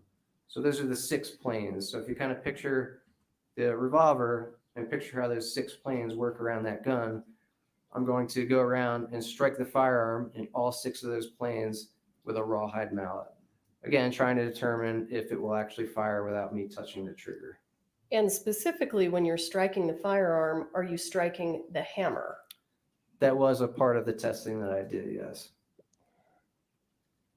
Prior to conducting that testing, did you have any thoughts about whether that could potentially result in damage to the gun? Right, so this is actually in our standard operating procedures, that this type of testing is potentially destructive to the firearm. So just kind of generally speaking, if I'm going to do an exam that may destroy or alter the evidence permanently, I would seek out the contributor's permission to do that exam before I actually go and do it. So that is what was done in this case. So you obtained permission to proceed with that testing, That's correct. understanding that it could result in damage. Yes. We'll All get right. there one way or the other, Lacey. Either he'll explain it or I will. Hang tight. Let's go ahead and Hang tight. well, let's go ahead and just briefly describe the striking of the mallet and whether or not at some point there was damage and kind of what you learned during that test. So as we're doing this test, we want to test the firearm in all modes of fire that it's capable of. So if I have a rifle, for instance, and say it's semi-automatic and fully automatic, I would do the test in both of those settings. In this case, completely different type of firearm, but I wanted to test this gun in all 4 positions of the hammer. So at rest, quarter cock, half cock, and fully cocked. And essentially as a result of that testing, there were only 2 times that I was able to get this firearm to fire. The first one being when the hammer was at rest on a loaded chamber. So as I previously described to you, the firing pin was sitting directly on the primer. So when I struck the hammer with a mallet, that provided enough force to detonate the primer. So again, that's a known feature of this type of firearm. The second test where this occurred was when the hammer was in the fully cocked position, and I was doing my striking in the 6 planes as I described, and eventually I got to the rear of the firearm, so that back plane, and eventually at some point I struck the hammer with a rawhide mallet, and the hammer actually fell and it detonated the primer.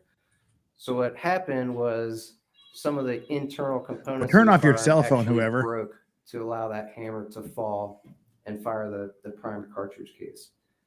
So I previously mentioned those quarter and half cock notches. If the hammer were to fall and there was no damage inside the gun, I would expect that the portion that makes contact with the hammer is called the sear. That sear should have been caught either by the quarter or the half cock notch as the hammer was falling. It should not have been able to fall all the way. So this is what led me to believe that there was some type of damage that occurred within the gun. And eventually I disassembled it to figure out exactly what that damage was. So the damage that you discovered, just so we're clear, was that damage sustained at the FBI lab? Yes, it was.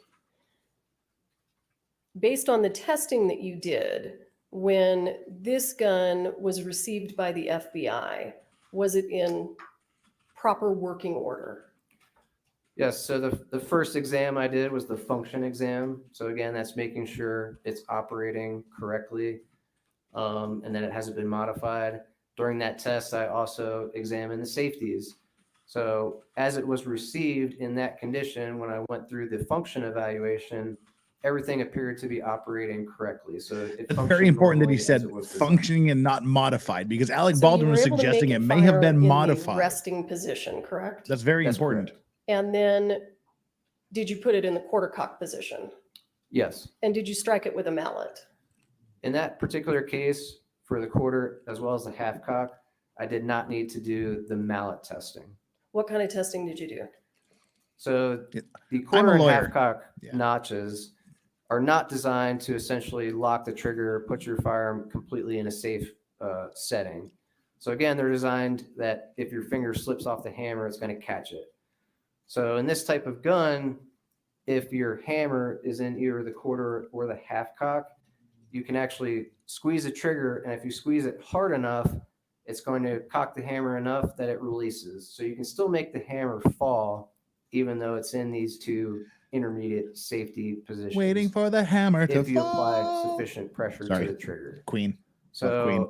I did a variety of testing to determine if I put the hammer in the quarter cock as well as the half cock notch, and I squeeze the trigger hard enough that I allow the hammer to fall, is it even feasible for the hammer to detonate the cartridge? And I determined in both of those positions it was not. And we understand that the next testing that you did was in the full cock position. That's correct. And ultimately, as you predicted, was the gun damaged? As a result of the testing, yes, it was damaged. Okay. Let's Sorry. move to I couldn't State's resist. Exhibit 97A. Queen was just possessing my body. Can you tell us what we're looking at here? Yeah, so this is a photograph that I took after the accidental discharge testing was complete. So on the right-hand side, we have the hammer. As I mentioned before, the firing pin is fixed to the hammer. So that's that piece that you see protruding from the hammer. In the top left, this piece is called the cylinder stop. So you can see a piece of that component fractured off. The bottom left here, we have the trigger. And this tiny piece here is what actually fractured off the trigger. Now, as I mentioned before, I explained the quarter and half cock notches. So I'm actually going to point those out to you. On the hammer, these kind of jagged edges, the first one is the quarter cock notch. So as you're cocking the hammer, you hear that first click. That is the sear portion of the trigger, which is now broken, locking into that little recess. Your second click is the half cock notch. So that's that second jagged edge. And then your last click is the actual sear notch. So that's where the trigger is sitting when the hammer is in its fully cocked position. So when I struck the hammer with the mallet, it actually broke off that piece of the trigger that was sitting up against the hammer there. And is there anything unusual to you in this photo about the full cock notch on the hammer? Stop saying that. So again, this notch here is the full cock notch. So you may notice when looking at this that this notch appears much flatter when you compare it to the other two notches. So it could be that a small portion of this surface was also damaged during the testing. But in addition to that, there are times where the sear notch is just not as pronounced as the other two notches. So I didn't observe any damage myself in this particular area, but it's possible that that area was damaged as well. And based on your testing, did you form an opinion about whether or not this gun could be fired without the handler pulling the trigger? So again, the only two times that occurred was with the hammer at rest on a loaded chamber. And the second time, Just say no, dude. Don't confuse the jury. Say no. Internal components. So again, if these parts had not broken, I would expect that the trigger should have been caught by either the quarter or the half cock notch as the hammer was coming forward. In other words, I would no. not expect this to occur had this breakage not happened. Okay, this is unprecedented, people. I'm going to pause this real quick, and then we'll watch it at 1.25 speed until we catch up. I need to explain what's going on because I see a lot of questions about it here in chat. We have, Lacey M has been asking the important question here. 12 rounds, then broke it. Again, I really dislike the prosecutor. The prosecutor, by the way, she is actually a very, very amazingly qualified, wonderful defense lawyer. She was brought in as a special prosecutor in this case because the original prosecutor was problematic, shall we say, in dismissing the charges against Alec Baldwin. Yeah, so here's the deal. And by the way, Lacey M, thank you so much for being the newest member of the Legal Vices cold sober, clean and sober crew. Thank you so much. Okay, here's the deal with what they're talking about. Alec Baldwin has maintained that he never pulled the trigger. He said he pulled back the hammer a little bit, and then it must have slipped or something, and then the hammer went crashing down and into the primer, and the gun went off. So he's saying that He didn't pull the trigger. He pulled the hammer back, and it must have slipped and hit the primer. And the other thing he's saying, he's been saying, I don't know, maybe the gun was modified or tampered with from its original condition. So this witness here has testified that it was not modified or changed in any way from its original shape. So that defeats that assertion by Alec Baldwin. The next thing is whether or not the gun could have done what Alec Baldwin said it did. And that's what all this testing was about. They gave him a perfect gun. The gun was perfect condition. Nothing was broken. Everything was perfectly functional. The FBI's, excuse me, sorry. Choking on my own saliva. The purpose of the FBI testing was they tried to get it to do what they said Alec Baldwin said it did. They tried to get it to do what Alec Baldwin said it did. In other words, just pull the hammer back, let it go, and do it. They tested it. They said they were hitting it with mallets from all 6 sides of the gun. They were trying to, they would pull it back, they would let it go, and it would catch on the half cock, or if you pull it back past the quarter cock and just lift up on the hammer will fall and catch on the bar that serves as the safety at the half cock mark. If you pull it back past the half cock mark and let it go, it'll catch on the half cock bar. If you pull it all the way back, it'll catch until you pull the trigger. They tried to replicate pulling the hammer back, letting the hammer go, and having it hit the firing pin. That never happened. No matter what they did, the FBI couldn't get it to do what Alec Baldwin said it did. So they start pounding it with a hammer to say, okay, if it's just left in its current position and we smash it with a hammer, with a rubber mallet, or I think it's a rawhide, or with a rawhide mallet, if they smash it with a rawhide mallet, will it discharge? They got it to discharge twice. Once when it was just the hammer was at rest and the firing pin was resting against the primer. They smashed the back of the hammer, and that provided enough force to get it to discharge. That was without it cocked at all, with the hammer at rest up against the primer.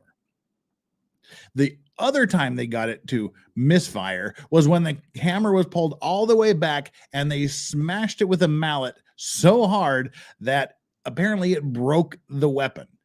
And that caused it to misfire. So the whole gist of this, the whole reason why they were talking about it being in good condition and now it was damaged, was to prove that it wasn't modified, it wasn't damaged, it was in perfect condition when they got it. And any damage happened as a result of the FBI trying to replicate what Alec Baldwin said it did. And the conclusion is there was absolutely no way, nothing that the FBI could do to replicate the scenario that Alec Baldwin said, that it just went off when I let go of the hammer. They had to break the goddamn gun in order for it to do what Alec Baldwin said it did and go off without pulling the trigger. Now, this leads to the question of, well, what does this have to do with Hannah Gutierrez Reed? This is shit you want to bring up in Alec Baldwin's trial. Not necessarily hers, but we'll see where they go with it. So I hope, Lacey Ann, that answered your question as to what all this 12, it wasn't just 12 rounds and they broke it. They fired 12 rounds through it, and then they tried to get it to do what Alec Baldwin said, and then they started pounding on it with a hammer to try to get it to do, with a mallet to try to get it to do what Alec Baldwin said, and eventually they broke it in order to get it to do what Alec Baldwin said. He just did magically. So that's the gist of that. I hope it makes more sense. All right, so let's get on. We're gonna boost this up to 1.25 speed now until we catch up to where we were. Sorry for that long, but a lot of you were asking those questions in chat, and Daryl Smith here again. I don't understand if the gun wasn't damaged when he got it. Why are we going over the damage they caused? He was saying it was not damaged, so therefore Alec Baldwin's assertions that it was damaged or tampered with was bullshit. It was a perfect gun when they got it. Any damage the FBI did, and so it would not have done what Alec Baldwin said. Worlds without end. All right, we're gonna watch this at 1.25 speed until we catch up, and then we'll go back to normal speed. Thanks, peeps, for putting up with me for that explanation. Here we go. So just to be clear, did you form an opinion about whether the handler would have to pull the trigger of the gun to make the gun fire? My opinion is that the only reason this occurred is because of the breakage. So in order to move the trigger away from the hammer, that's typically accomplished by pulling the trigger. So in this case, the only way that was possible is because the trigger actually fractured. Okay. So in order for you, just so that we're clear, in order for you to make the gun fire without pulling the trigger, when it was in the full cock position, you had to break it. That's what I had to do in my lab. I can't account for all the other possibilities that may have existed in some hypothetical scenario, but this is the result as I tested in my laboratory. It would not fire without pulling the trigger in the full cock setting without being broken. Thank you. Let's move to State's Exhibit 98. Can you tell us what we're looking at here? Yes, this is a photograph of the fired bullet that was submitted for comparison. All right. And This is voodoo bullshit can you here. describe to us in a little bit more detail what we're seeing in this photo? This is the lead bullet that was submitted. It's very damaged. So typically when I look at a fired bullet, I would expect to see nice areas that are engraved with the negative impression of the barrel. So I'd expect to see, for example, deep lines that define what we call the rifling. Right, Lacey? In this case, I don't see that. This I just see a ballistics is series of bullet testing. This abrasions on the bullet. outside This of is the bullet. all So voodoo essentially, bullshit, whatever this regardless of bullet what came you in see on contact with, CSI, it basically NCIS, damaged the exterior Law and surface Crime, so on other greatly trials. This is that the legit information that bullshit. was left behind from the barrel is gone. When you're talking about what the bullet came in contact with, I just want to be clear. Are you talking about what the bullet came in contact with after it left the barrel of the gun? That's correct.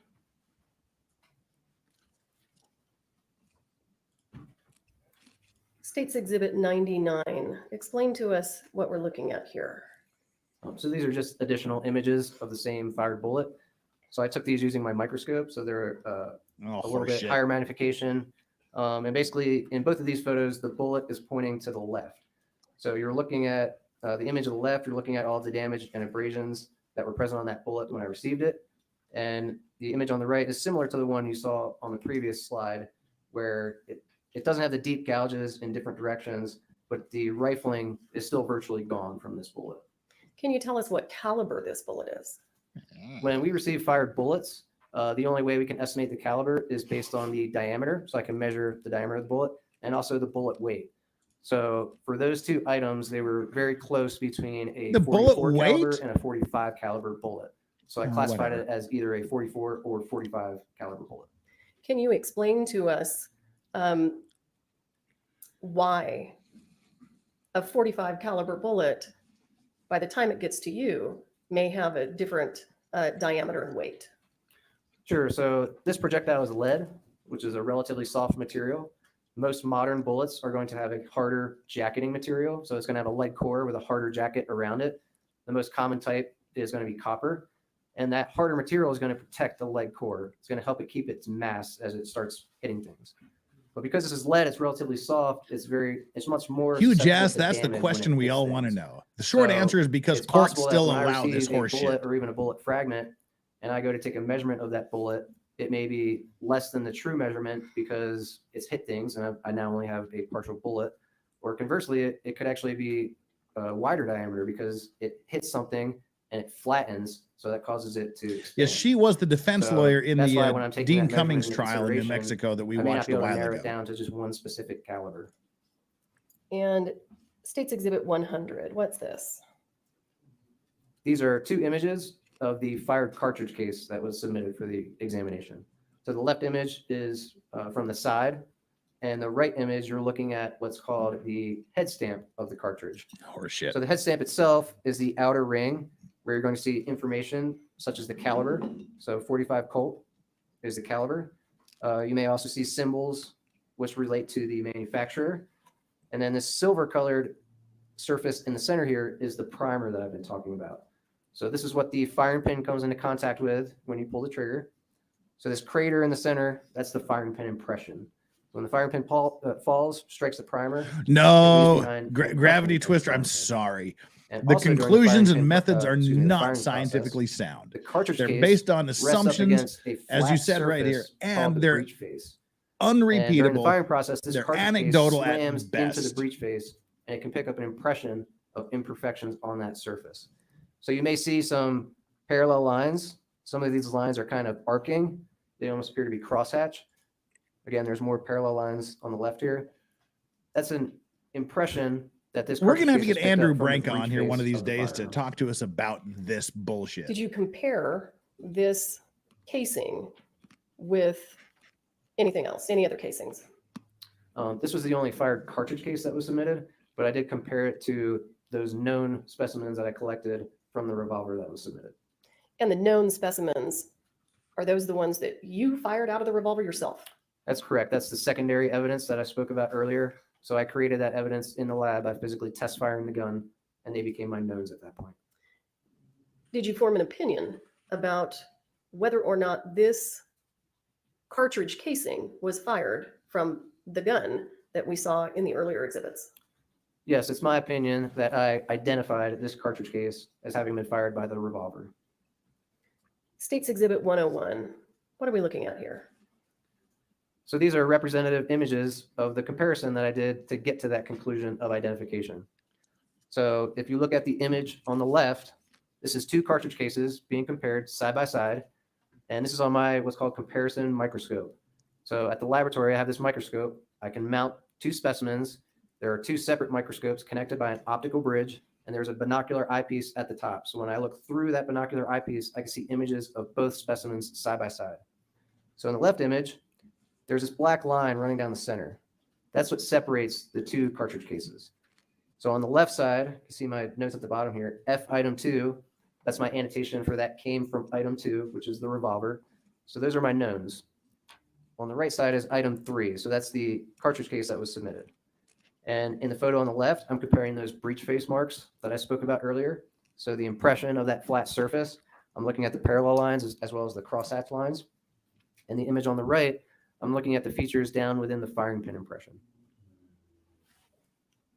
Thank you. State's Exhibit 102. What's this? These are 4 cartridges that were submitted for examination.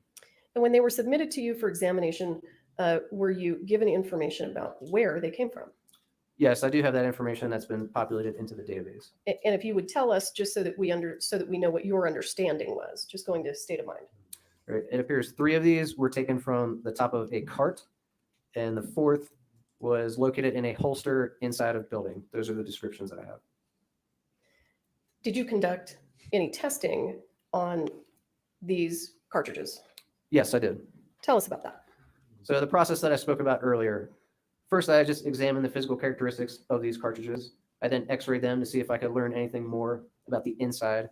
And then the last step was to actually disassemble these cartridges.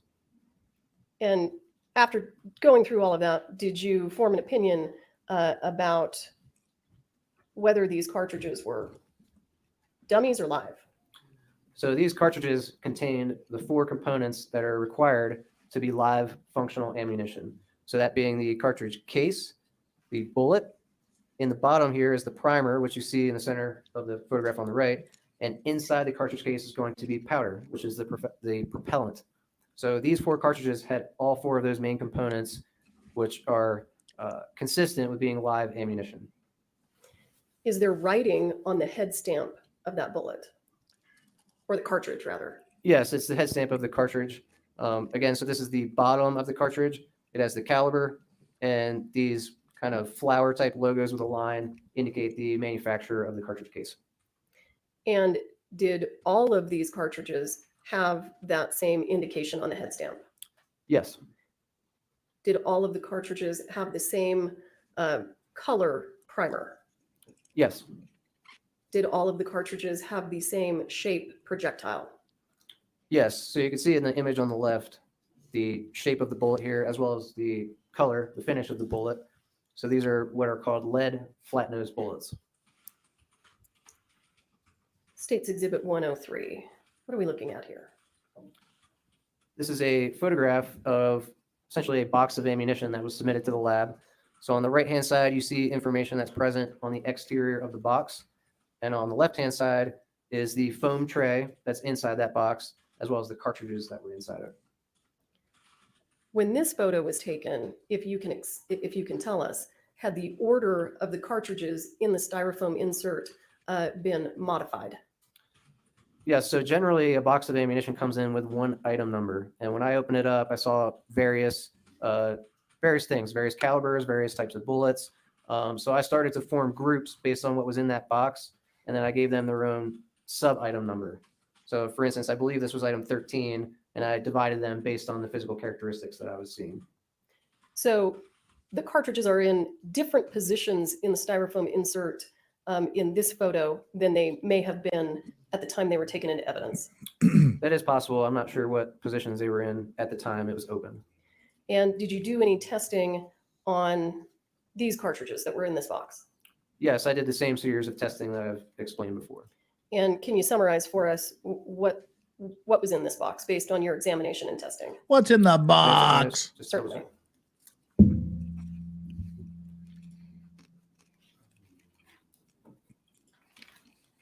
What's in the box? So the vast majority of the cartridges that were in this box were dummy cartridges. And some of them had visual indicators. As I mentioned before, they may have a hole drilled in the side, or you could shake them. And again, that's an audible indicator. However, there was one cartridge in this box that, again, it had the 4 components required to be live ammunition. And when you're looking at this photo, can you identify the cartridge that you believe was determined to be live?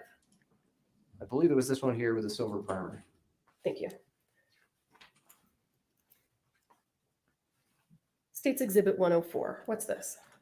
This is actually 2 additional images of that cartridge that I just pointed out on the screen. So this is a side view of the cartridge on the left and an image of the head stamp region on the right.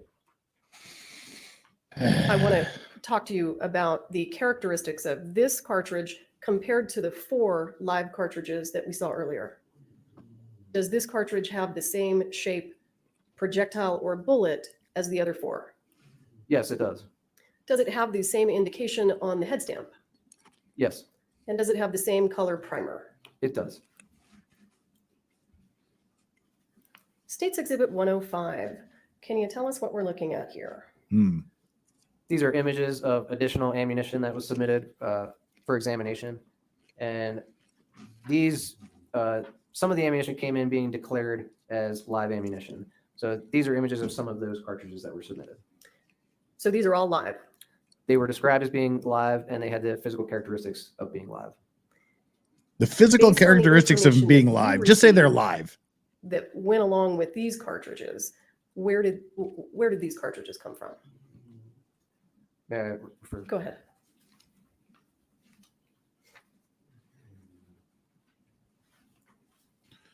All right. These cartridges are described as having been, or excuse me, as having come from Seth Kenny. And do these cartridges, are they different than the live rounds, the 5 live rounds that we've seen photos of previously? There are some differences, yes. What are those? So I see differences in the morphology of the bullet, so the shape of the bullet. For instance, this first one in the top left, this is actually a nickel-plated hollow point bullet, so it's not the lead flat nose that you previously saw. The images below that, these bullet types are semi-wad cutters. So again, it's just a different design of bullet, so it's different in shape than the ones you previously saw. You also see additional head stamps here, such as Winchester, GFL, which is a trade name called Fiocchi, and as well as CBC, which is made by Magtech. And this, due to the glare, it's a little difficult to see in this photo, but I also believe there's differences in the colors of the primers. And let me ask you, if you were to go to a gun store and buy a box of ammunition, would the ammunition in that box have different shaped projectiles? No, if I was buying a brand new box of ammunition, you go to Walmart, it's going to say on the outside what those bullet designs are. For example, it may say jacketed hollow point. It may say round nose. It may say truncated cone. So I would expect if I open that brand new box of ammunition, all of the bullet morphologies would be the same. Thank you. State's Exhibit 106. In other words, there's not going to be different kinds of bullets This in the is same another box series of photographs from the store. of another ammunition box that was scented. So in the top left, you see the exterior of the box. Bottom left, you see that foam insert as well as the cartridges. And then the image of the right on the right is just those cartridges being removed from the tray. Can you tell us where these came from, at least what the description was that was provided to you? Do you have an item number for this by chance? I will get you one.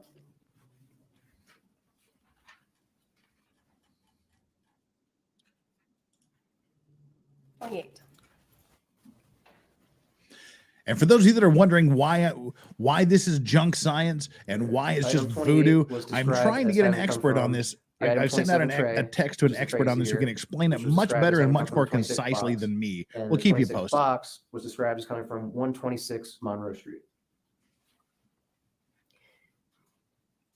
In your examination of these cartridges, were you able to make a determination about whether they were live or dummies? May I refer to this? Sure. 9 rounds, are they live or are they dummies? Yeah. they don't have variety packs. Okay, so these cartridges were submitted being declared as being live cartridges. So basically, they were submitted, and it was understood that these were live functioning ammunition. So I did disassemble 2 of these just to essentially verify that. And the 2 that I disassembled, again, it had the 4 main components that are required to be live functioning ammunition. So the ones that I didn't, they were described as being live, but the 2 that I did had all 4 components required. Are there any differences in the characteristics of these live cartridges compared to the live cartridges that came from the set of the movie Rust? Yeah, so again, in the bottom left, I see differences in primer color. These are brass as opposed to nickel. I can't read the head stamps in this photograph, but as far as the bullets go, these are also different because we have the ones that have this sort of little lip above the mouth. Sorry. Those are called semi-wad cutters. And the other ones, which you see do not have that lip, these are called truncated cone. So the ones that you previously saw, these are different from flat nose because they don't have the rounded sides. It just goes straight. If you were to picture like an orange construction cone, it just goes straight up to the tip. State's Exhibit 107. What's this? Well, and let's begin with what your understanding was of where they came from. Irrelevant where you thought they came from. Again, these were reported as coming from 126 Monroe Street. Were they provided to you with the understanding that they were presumed live or dummy? What was? Yes, these were presumed live. And do you have an opinion about whether or not they are actually live cartridges? So in this case, I did not disassemble any of these, so I can't speak about what's inside the cartridge. So for instance, does it actually have an active primer? Does it have the propellant? So since I didn't disassemble these, I can't testify that I know what's on the inside. But again, these were described as being live. And the characteristics of these cartridges, did you find them to be consistent with live ammunition? Based on my physical observations of the exterior, yes. And are there See, if you differences summon in the him, he will characteristics come. between these cartridges and the 5 cartridges that were provided to you from the set of the movie Rust? Yes, it's the same types of differences that we've been discussing. So I see differences in the head stamp, which indicates a different manufacturer, as well as the bullet morphology appears different. State's Exhibit 108. What's this? These are additional cartridges submitted. And again, these were submitted being declared as live cartridges. And did they appear to be consistent with live cartridges?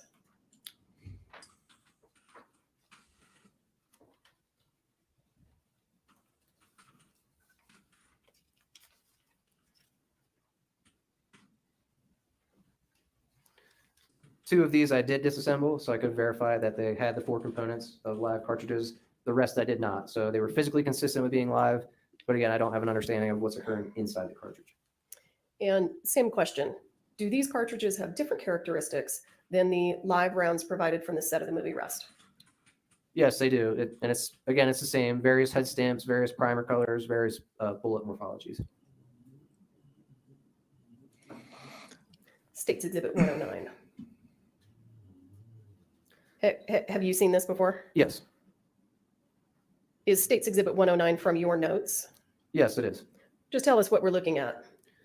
So as part of my examination of the ammunition, I worked with the contributor to figure out which items they wanted disassembled. So I made this chart in my notes. So this shows the images of So the what? cartridges prior to disassembly. The middle column explains the original item number, as well as what the item number that I was going to create in order to disassemble a cartridge. And then the last column is just a description of essentially what's left. So for instance, the third row across, item 28 originally was all of those cartridges, but I removed 2. So I sub-itemized 28-1 and 28-2. And then the third column tells you that what's left of 28 is 7 remaining cartridges, and the 2 that I subdivided are eventually what we're going to be disassembled.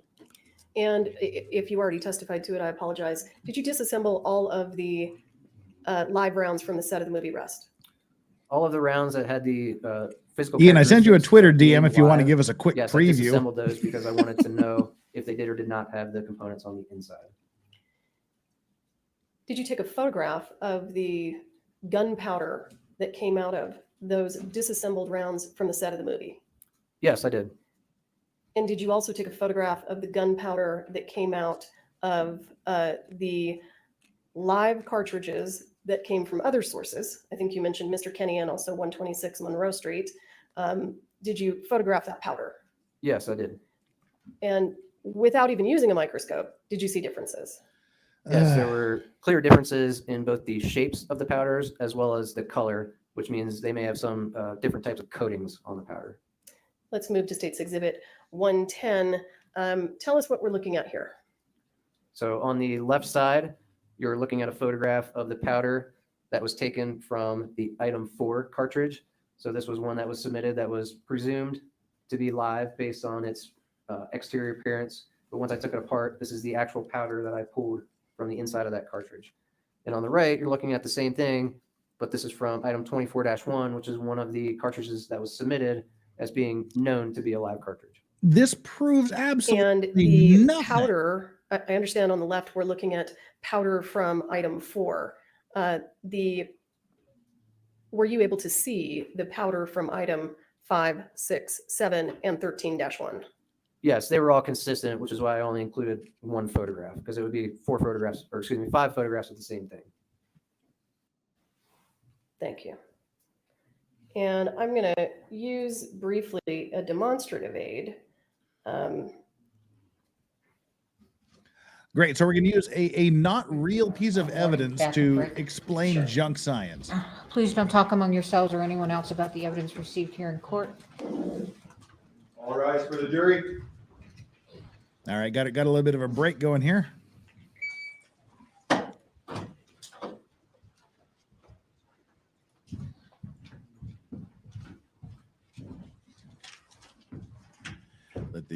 Let the jury escape. Let the jury go get some caffeine in their system.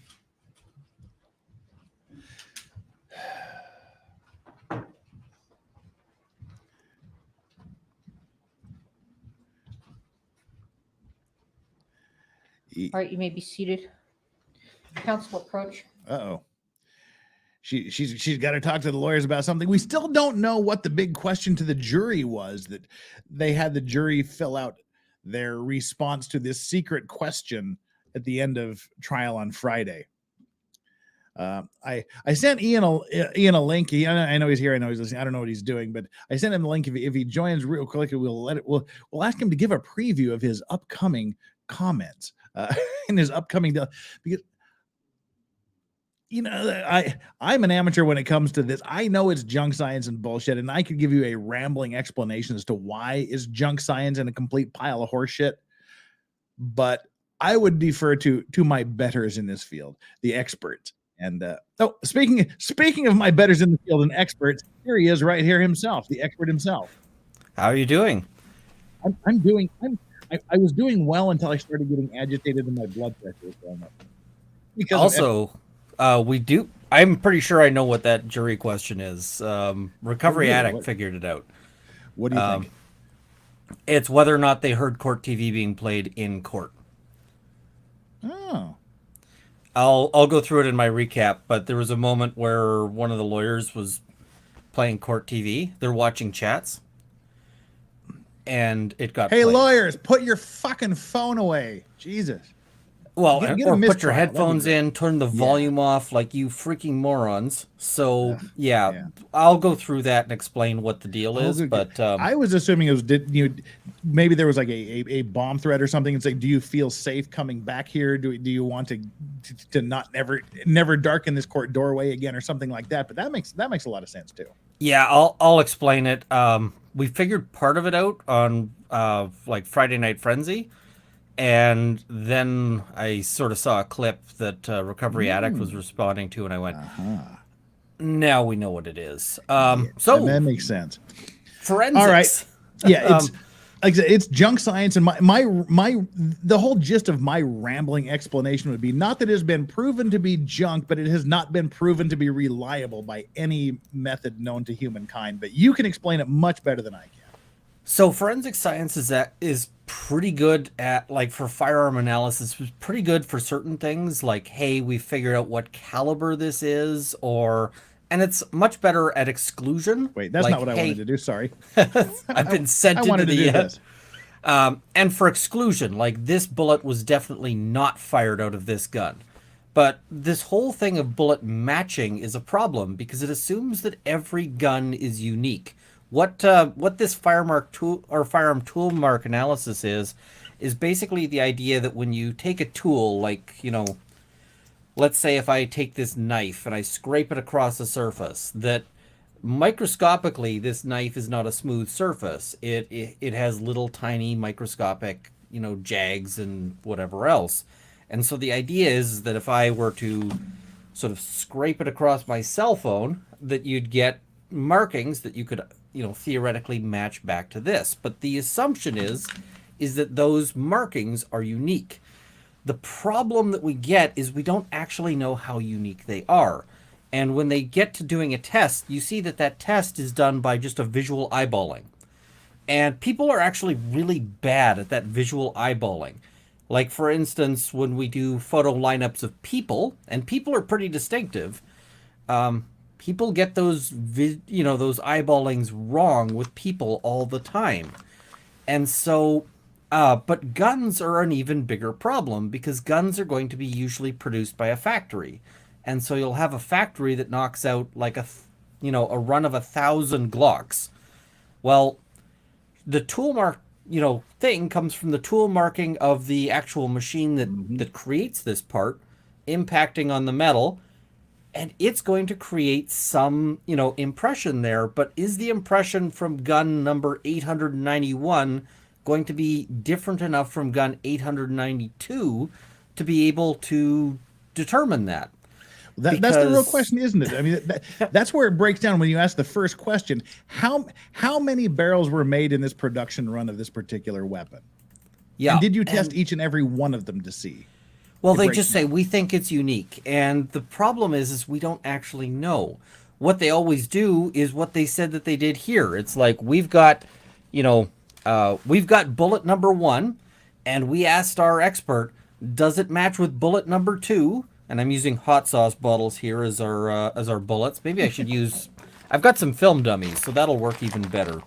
And for YouTube, these are film dummies. They are not real. You can see the primers have been punched out. They're not dummies like YouTube. But it's like, if we have, they'll sort of say, I'm eyeballing bullet number 1 and bullet number 2 through this comparison microscope. And the question isn't, do these two things match? It's, can you exclude every other bullet anywhere in existence? And especially not, can these two things match when you've kind of hinted to the expert, just by providing them with these two things to match, that you really want them to match? That this is something we think is a match. And in fact, if you were doing a comparison of like a photo lineup, that would be an extremely improper suggestion. You can't even suggest to this person that the person is in the lineup. You have to say them that you say to the witness that the person may be in the lineup, or may not. And so when we just saw the demonstration here that they're using different powders, he was just saying there's 2 different powders that were tested, which is going to affect everything in their test.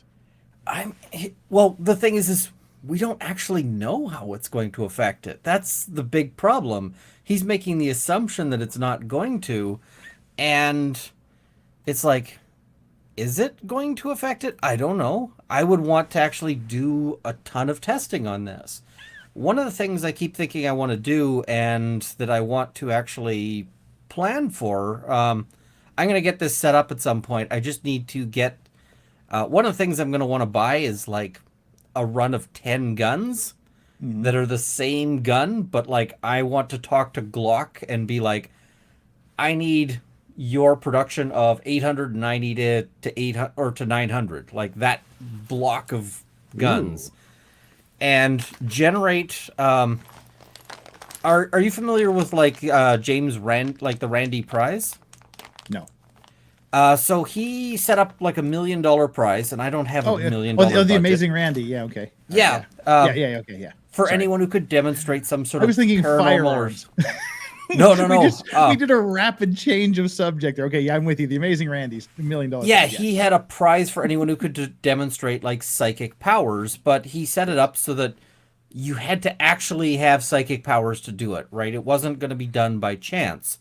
Yes. And so here, what I want to do is to say, okay, if this forensic bullet matching works, you should be able to solve these puzzles with 100% success, right? This shouldn't be an issue. And so I'll get defense lawyers to like chip in. And so we'll set up like a $50,000 prize, something like that. And we'll take it to like, I'll contact various firearm forensics people and just be like, hey, do you want to earn $50,000? And if they say no, then we go, okay, cool. This guy turned down the opportunity to. We will call you the Amazing Runkle after this, you know. But like, we could hire these guys. Like, hey, I will pay you to do this test, like your standard rate, and see if they succeed. And then for each of these guys, we can just say, this guy failed at this task. And just start establishing that the forensic experts cannot do what they claim to be able to do, because I don't believe that they can. And so just, The real test would be not to say, was this bullet fired from this gun? It would be to do the reverse and say, we have a bullet. You identify which gun in the entire Glock range of collections was this fired from. What it'll probably be is, here's your comparison bullet. Here's 40 other bullets. The correct bullet, the correct match, may or may not be in this set of 40. You need to either identify which one it is, or that it's not there. And there will be something like, 30 repetitions, and you have, like, the pass score is 100%. Like, you need to identify, and so each of these 30 test samples, it may be that the correct answer is no match at all. And so if they can't do that, then this is then they're not able to do what they say they do. And if they can say, oh, I got 25, it's like, are you really going to convict on the evidence of a guy who gets 25 out of 30? Because Are you going to give the government the power to literally kill the defendant because you're on a 25 out of 30, 25 out of 40? Yeah, I mean, 5 out of 30 to me sounds like reasonable doubt. So that sounds like reasonable doubt to me. So that'll be our question, right? It's just, can you actually do the things you claim to do? And if they can't, then oh well. And we've had lots of different forensic science that was considered like the best possible forensic science evidence that then later turned out to be complete dog shit. Hair and fiber matching, these kinds of things. Digestion rates. We've had people who've been convicted, on digestion rates.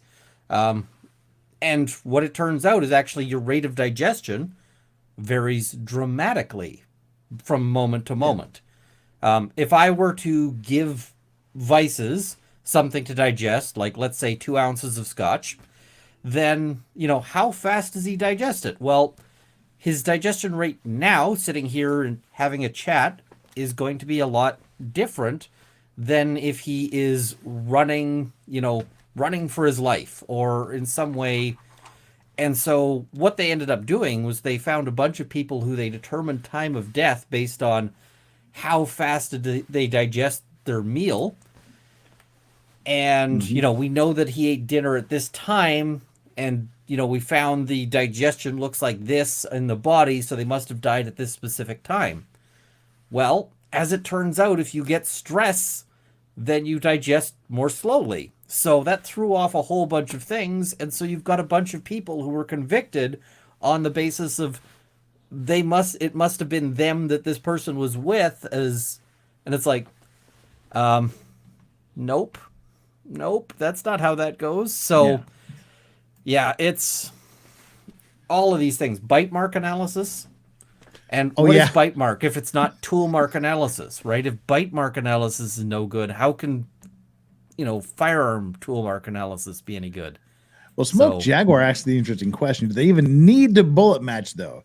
You have the gun and the extracted round. It's 9mm. The gun was, it was a 45. The gun was fired, so the residue on her hands and on his hands and a box of ammo. I don't really think it's critical to the case in this, but you have to dot your I's and cross your T's. Yeah, I don't think they need the bullet matching today. Yeah. So, and that's what I mean. Everything we've heard so far is going to be incredibly relevant, maybe in the Alec Baldwin trial, not here. I mean, Alec Baldwin, even there, you don't need bullet matching because Baldwin acknowledged, there were like a dozen witnesses that saw him pull the trigger, including Baldwin. Like, you've got Baldwin agreeing to that in his police interview. So, but it looks good on NCIS. It looks great on CSI and every other trial where they continue to allow this testimony. It looks great. So you've got to do it to dazzle them with the bullshit. You bring the horse shit in, and that obfuscates things. Yeah, I mean, if they didn't do it, you'd have the defense going, but you didn't match the bullet to the gun. Like, there's some sort of, there's some sort of third party, like, leaning in with a window with another, gun. I mean, that starts getting into crazy talk, right? So, yeah. And Aaron Olivia, member for 9 months, says, thanks for bringing on Runkel. Look, like I said, I could muddle my way through a basic white crow. Just because you've never seen a white crow doesn't mean one doesn't exist, kind of a thing. You have to prove to exclusion of all other possibilities. But this is what he does. And this is why I like this, quote, LawTube community.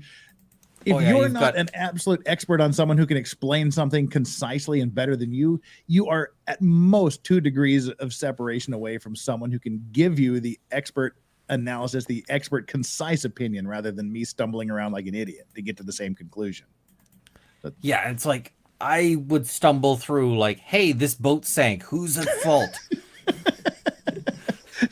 Which is actually, I mean, the whole shipping industry operates on laws around.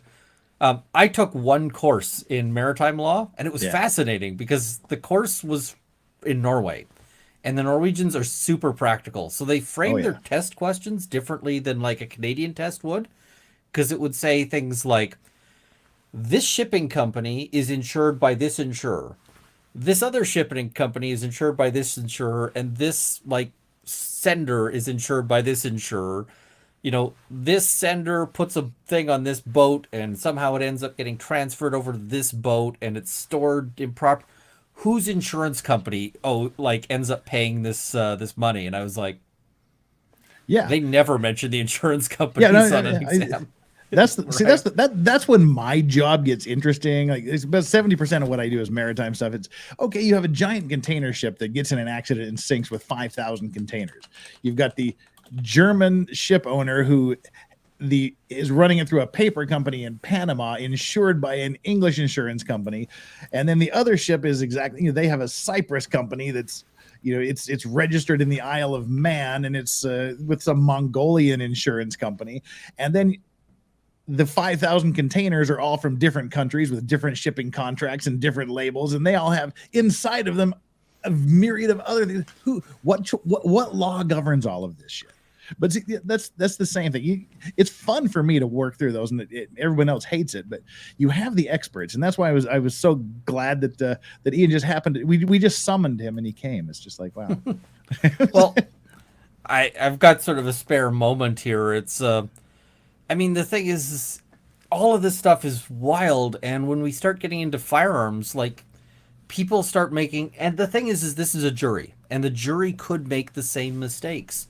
Like, I'm watching this and I'm going, Hannah's defense is that she did it and she's at fault.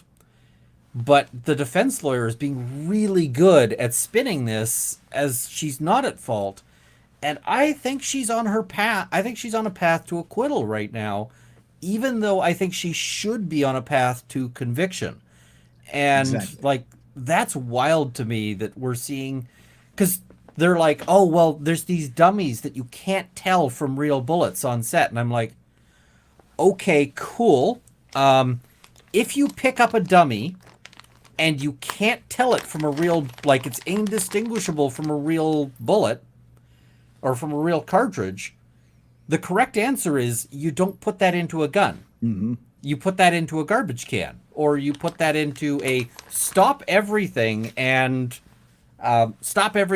check what the hell we're doing. Because, and I talked to a film armorer, and the film armorer said, like, oh my God, why would you ever have an indistinguishable dummy, ever? Like, why would you ever have an indistinguishable dummy on a set? He says the whole point of dummies is that they should be distinguishable. He's like, this in and of itself is incredibly dangerous negligence. And I'm like, I agree. Yeah. So why is this, And I agree with you. This is the prosecution's case to lose. And I think they might be doing it.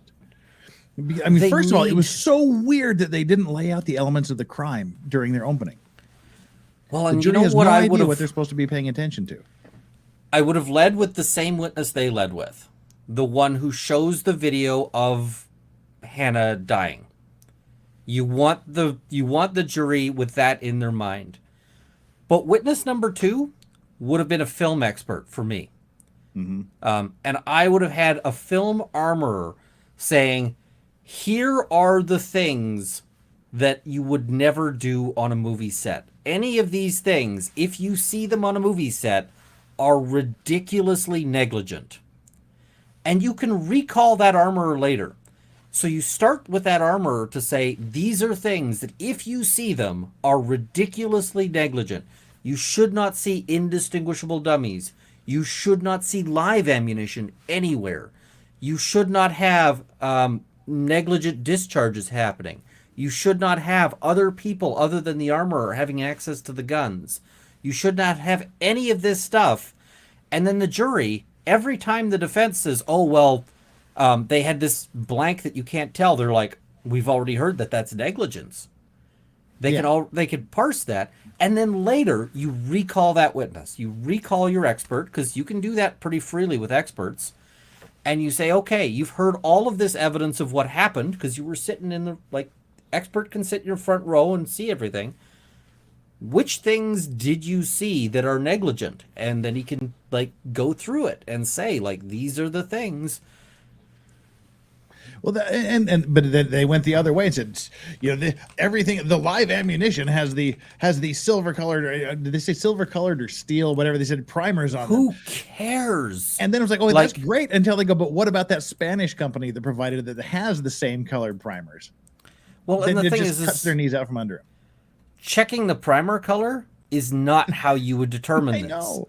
Right? This is like an expert that is going like, oh, it's the primer color is a negligent expert because, I was showing, I did a little demo on, on one of my streams there, and I was saying, like, because I was sitting here, not on a live stream, I pre-recorded it for this demo, and I was saying, I'm going to load some film dummies, and every time I'm like, I'm doing a visual check. I can see there's no primer.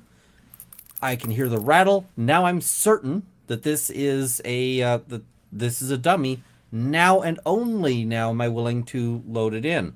But now this was just the other day. It was 2 days ago, 3 days ago. So anybody that wants to watch this can just go straight back. It's one of the last videos he did. Yeah, it's the one from Friday. But like, let's say it is a Swanson dummy, so it's got the primer still in it, right? I've heard the rattle. Now it goes in. But can you do that closer to the microphone? So I think this might be the first time people can actually hear the rattle. Yeah. Hopefully, see, when they're talking about the BBs and the rattling, that's what it's audible. And well, tell them about the blindfold test you did with a completely, literally, definitionally ignorant person. Yeah, I got somebody. She had only ever fired like a squirt gun or a paintball gun. She'd never actually handled a real gun, and I was like, okay. So I had these film dummies, and I had the same gun. Like, not literally the same gun, but the same make and model of gun that Baldwin used on the film set. And I mixed those film dummies in with real cartridges, like real mix, like just mix them up together. And then basically I was grabbing one randomly from the pile. She's blindfolded, and I hand it to her, and her job is blindfolded to tell me, does this go into the gun? Or does this, go into the trash? And so she was like, okay, this one goes in the gun. Yep. Nope. This one's no good. So we got 6 that she said were good to go into the gun. So I set those aside. We loaded them into a gun, the same make and model, and I fired it 6 times into the target, and it was like a fail is any bang. Like, any bang is a fail here. And she got 100%. It was just it's not hard. It's not exactly difficult. If a complete newbie with like 2 minutes of explanation can do this blindfolded, then the film armor should be able to do this, in... Would you be able to accurately do a forensic analysis of tool markings on a Gorilla Grip Pussy Pal? I'm not sure which tool we're talking about there. Yours is the only reaction I haven't seen to that. I've literally been going through and watching everybody else's reaction. It's totally irrelevant to what we're talking about, but I just kind of shook my head at that one. It's like, why? I mean, maybe it's just because I'm old and a dumb fuddy-duddy, but my cell phone ID is my name. Sorry. Oh, I mean, the thing is I'm on an Android, so you can't set the cell phone ID. But if I could on the Android, I would probably call it something like Joe's iPhone. Yeah. Because if it ever ends up being in court, it'll be like, so the user ID is Joe's iPhone? Yeah. But you're saying it belongs to Ian. Yes, we are, but it's called Joe's iPhone. And it's an Android phone? Well, yeah. Are you sure your forensics are good? Yeah. Like, are you sure that this didn't get contaminated with something else? Or I would just have the ID just be something like phone. Something that isn't so... Isn't graphic and embarrassing. Yeah, well... You're gonna... I'm sorry. I mean... I tell clients, like, stop setting stupid shit on your phone. Because you know how many clients I've had who get busted on suspicion of drug trafficking, and the best evidence doesn't turn out to be all of the trafficking messages. Is which there are like, Wi-Fi ID?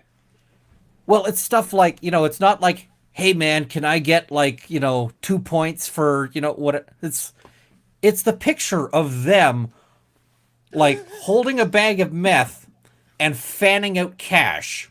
It's like, my dude, this is your crime phone. Why the hell do you... Don't take pictures of yourself doing crimes. Don't name your phone things that are. Don't name your home Wi-Fi. You'll never take me alive, feds. Don't do things like that. So it's bad. Anything you name your phone that looks bad. I mean, who saw the Rittenhouse trial? 4 doors. That was not great, right? Why did they get that in? And don't make your email address Fluffer2004 either. Speaking of the Rittenhouse trial, just you have a name for a reason. Use it. Don't be creative. It's going to come back to embarrass you at some point. Oh, I mean, Well, I mean, I've done work, legal work for sex workers, and one of the problems they end up with is border crossings. Because they'll go across a border, and borders don't like sex workers crossing borders to do more work, to do that sort of work. So a lot of them get bounced because they have a stupid phone name. And it's like, sorry, like you just don't do this stuff. Family law. You know how many family law files end up being super skewed because somebody like names their ex like that asshole in their phone? I may or may not be hypocritical on this particular. I'm betting you. Well, I have mellowed. Initially, during the proceedings, the ex's ringtone was Lily Allen's "Fuck You," but then I changed it to the Rolling Stones' "Sympathy for the Devil," which has remained for the last 12 years. So, I've improved. The thing is, but yes, as a defense lawyer, do as I say, not as I do. The ringtone is going to be harder to make use of, right? Because the ringtone, it'll be like, well, that's just a catchy song, isn't it? But when you actually like name them something like that asshole or like, Satan or whatever. I mean,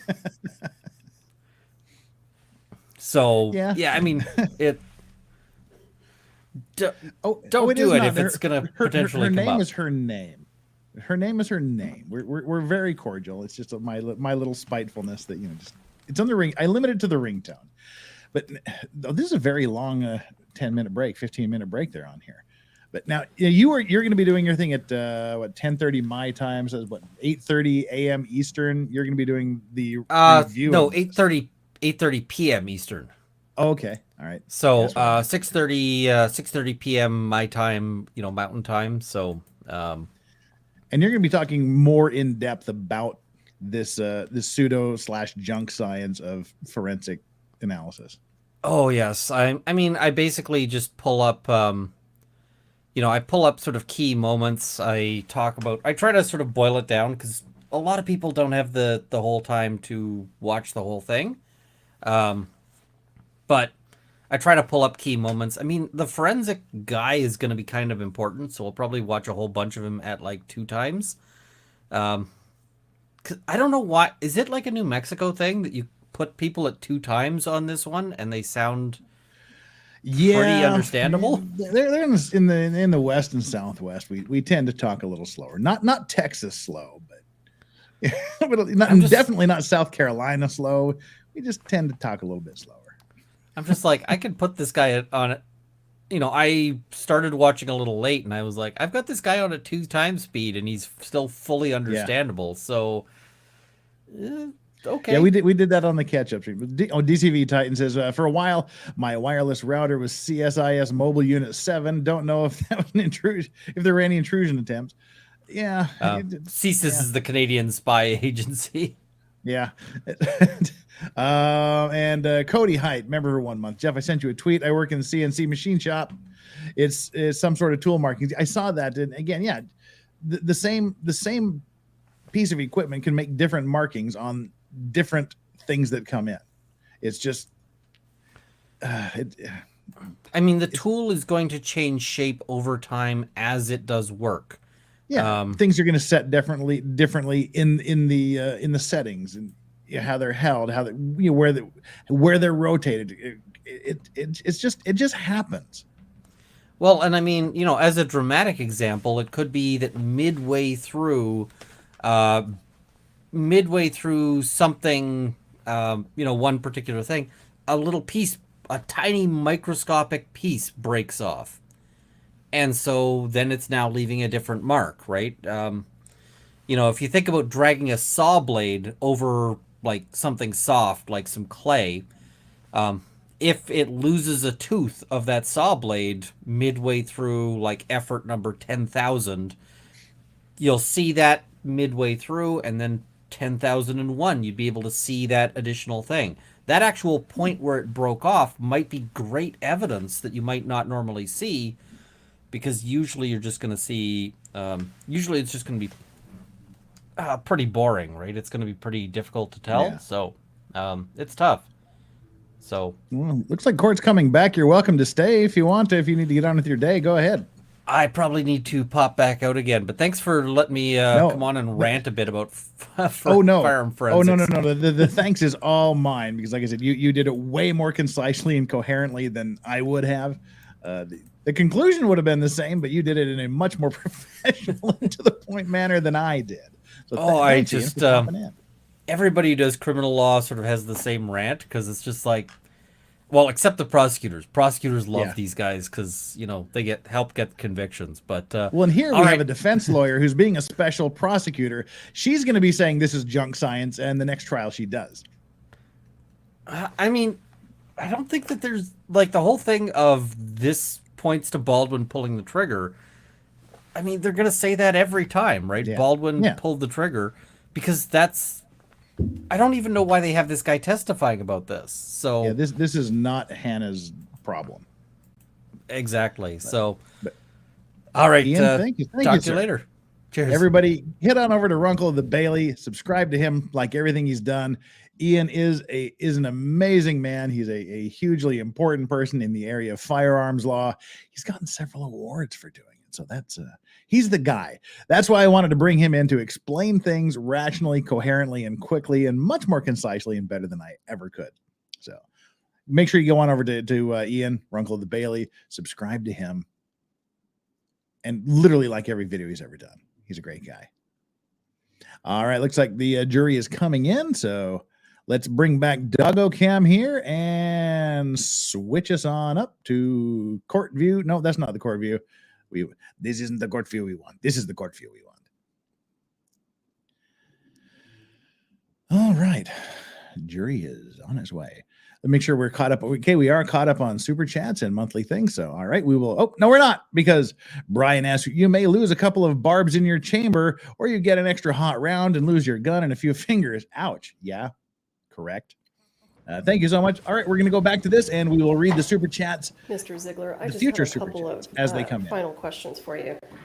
Can you see these demonstrative aids that I've put side by side on the screen? Oh, yes, the not real evidence to prove junk science. I'll be right back. Can you see the writing at the bottom, the typing? Yes, I can. Okay. So the image on the left, is that an exhibit that we've already looked at? Yes, we've previously seen this photograph. And same thing with the image on the right. Is that an exhibit we've already looked at? Yes. And I'm sorry, there's that writing that was out of the frame. So I'm going to scroll up here. Is this an exhibit that we've already looked at? Yes. Item 13-1, did that come from the set of the movie Rust? I'm sorry. 13-1, did that come from the box that was provided to you? Yes. The box of ammunition that we saw earlier? Yes, this was the box where the majority of the cartridges were in fact dummy cartridges, but this was the one that had the characteristics of being live. And just comparing the ammunition on the left and the ammunition on the right, can you see Distinguishing characteristics, understanding that you cannot see the head stamp or the primer. Yes. So Now, bearing in mind as we everything previously Ian just discussed, told us over the bullets past are 15, 20 different minutes, shape. watch this with a critical eye.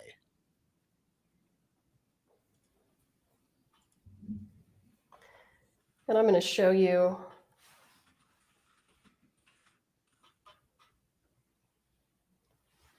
State's Exhibit 2, or I'm sorry, 102 on the left, and those are items 4 through 7. Where did items 4 through 7 come from in terms of the description you received? Those were the ones that I previously mentioned were from the top of a cart, and with item 7 being found in a holster inside a building. Do these cartridges that we're looking at on the left and the right, do they appear to have the same shape projectile? Yes, they do. All right, thank you. I'll pass the witness. All right, time for cross-examination.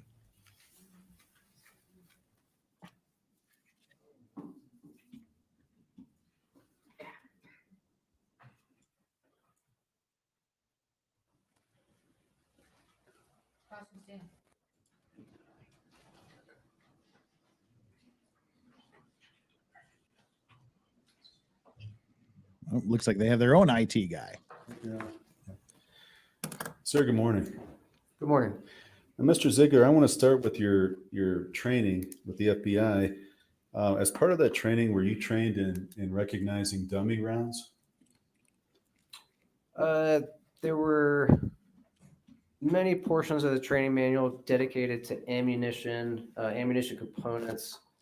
I can't recall if there is a specific task related to dummy. Are you trained in recognizing dummies? And when by you see answering them? that way, it sounds to me like you were not trained on the recognition and characteristics of various types of dummy rounds, correct?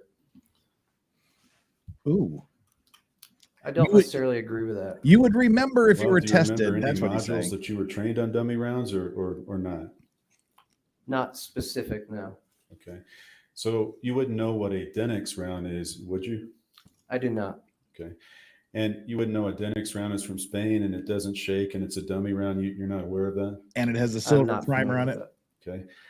Now, also with respect to your training, you were trained in gun safety, correct? Yes, sir. And as an FBI agent, you're trained in gun safety, including don't point a weapon at anybody.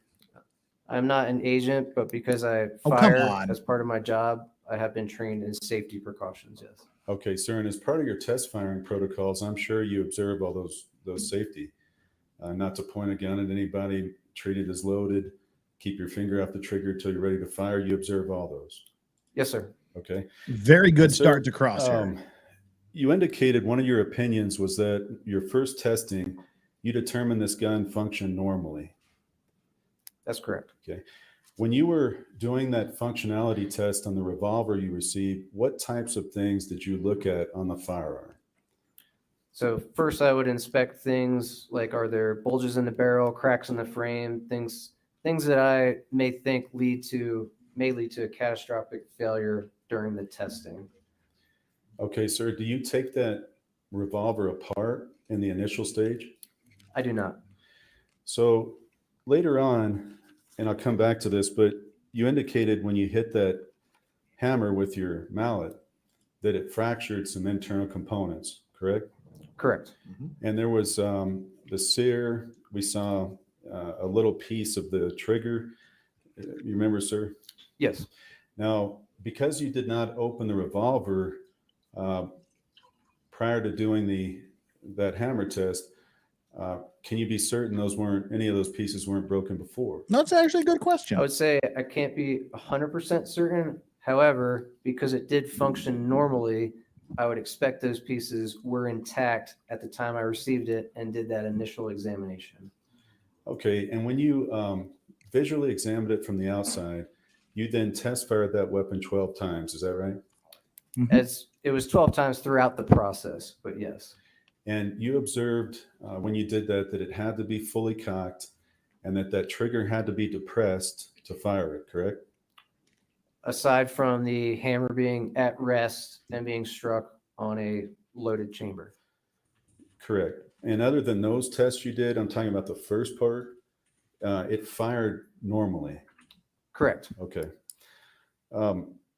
Now, after you did that normal gun functionality testing, you determine its functioning, you then do what's called accidental discharge testing. Is that right?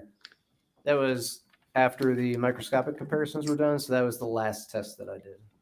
Okay, so you do the functionality, then you do the microscopic examination we saw, and then you do the accidental discharge. Correct. Okay. Now, the accidental discharge, you mentioned that you consult the FBI SOP. That's correct. An SOP is a standard operating procedure. Yes, sir. Now, under that standard operating procedure, were you to do a type of test called a drop test? So the drop test is, I would say that's a subcategory of accidental discharge where I physically drop the firearm to see if it will fire.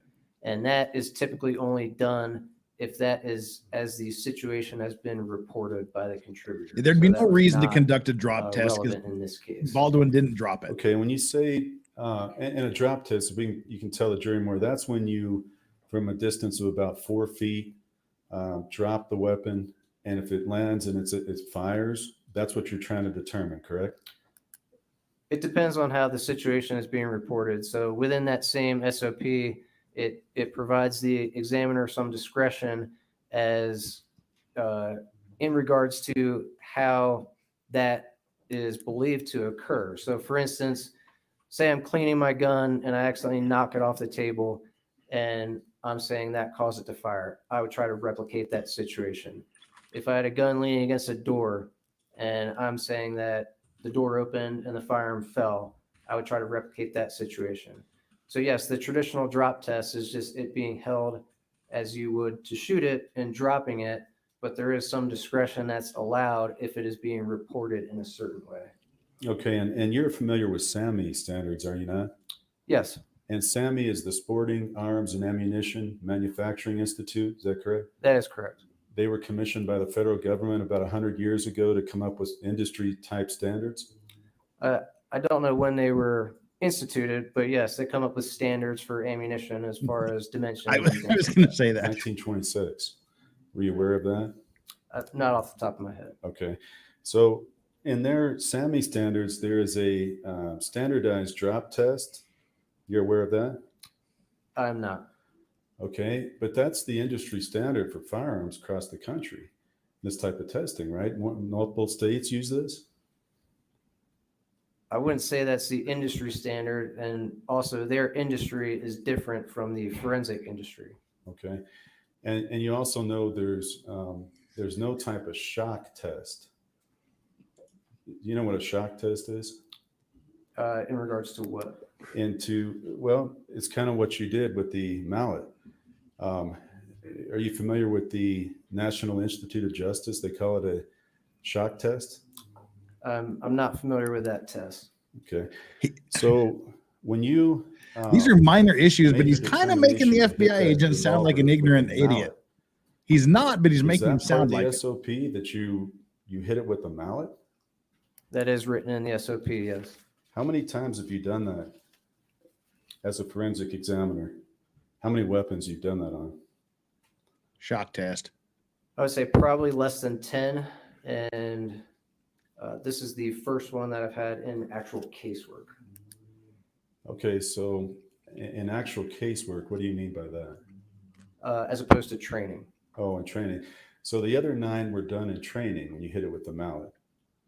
I don't know the exact number, but yes. So this is literally the first time in your career as a forensic examiner that you've ever, in cases, hit a revolver with a hammer. That is correct. So is it fair to say you've never had this situation where you've hit a revolver and it's broken before? Not in a case. Okay. Yeah, I haven't had to destroy a gun in order to try to get it to do what Alec Baldwin said it did. Yes, I have done it in training where the firearms do break.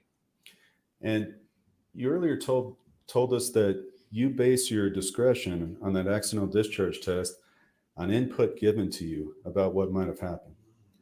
Not the accidental discharge test. That would be the drop test. Drop test.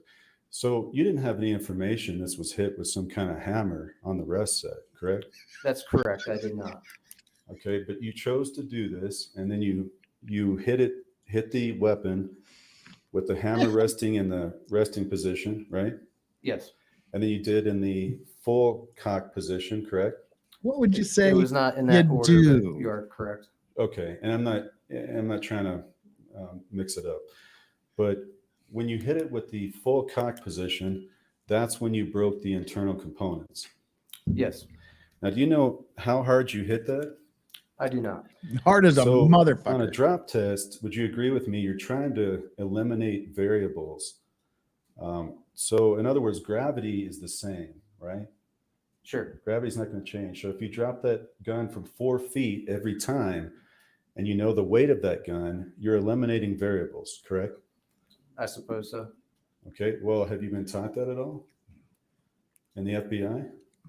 No, the purpose of these tests is not to figure out exactly what height or exactly what amount of force or exactly how many Good numbers answer. of times you have to strike this firearm to get it to fire.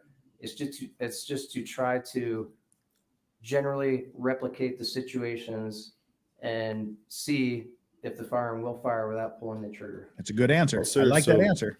Did you ever measure the trigger pull force on that revolver? I did. Ha You ha. did? Yes. What was the trigger pull force? He seemed to be May I refer surprised. to my notes? Yes, sir. He seemed to be surprised by that answer. Between 2 and 2.5 pounds. 2.5 pounds. Okay. Did you measure the weight of that firearm, The weight of of the revolver? no. Okay. So, and you have no idea the foot-pounds of pressure that you were applying to that hammer when you hit it with the mallet, correct? Right. There's no way to quantify that. Probably And more there's no than way to 2 pounds. quantify when you do that 6 times if you're hitting it the same amount every time, right? That's correct. As a human being, I mean, you're not going to hit it the exact same every time. I believe that's true. Yes. Okay. But it would be more than So, 2 pounds. As we sit here, we don't know what amount of force was required to break that hammer and the internal parts, correct? That's correct. We do not. Okay. So if there was a question whether or not an external force of some type hit that hammer, we don't know from your testing what amount of force that was that would cause that. You are correct. Okay. If you were you given any other information regarding the accidental discharge testing that you can recall? Initially, that test was not requested. It was not part of the initial exam. That the decision to do that test came in later conversations with the case agent. Okay. So initially, they did not even ask you to do that, but it was sometime later they did. Correct. And did you have any understanding as to why you were going to do that? I believe it had something to do with one of the individuals involved stating that the trigger was not pulled. Was that Alec Baldwin? I believe so. And based on your testing on the functionality, that comment about the trigger not being pulled could not have happened. I wouldn't say, I can't say it's impossible because I can't account for every single variable. All I can testify to is the results of my testing. Okay, so when I received the firearm and I did that initial function examination, it did not appear that any of the safeties were malfunctioning or anything like that. So it was functioning normally when I received it. And to be fair, sir, you did indicate earlier you do this in a lab.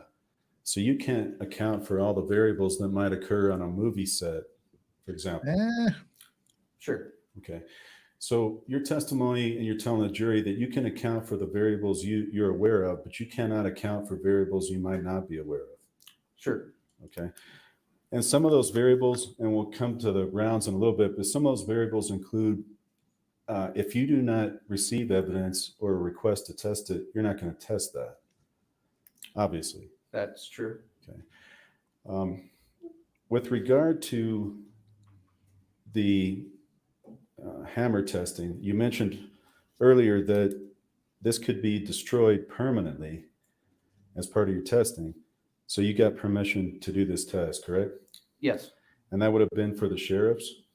Well, my point of contact was a special agent out of Albuquerque. So I would funnel information to him. He would discuss that with the detectives, and then they would distribute the answer back to me. And that was Jose Cortez? That's correct. Okay. And Mr. Cortez is the one that sent you the request by submission, written submission for what he wanted you to do, correct? As far as the communication, is that what you're referring to? Yes, sir. I'm referring to your report. There is a submission October 28, 2021 from Jose Cortez requesting various tasks to be done. Yes. Okay. And then there's another one, 12/14/2021.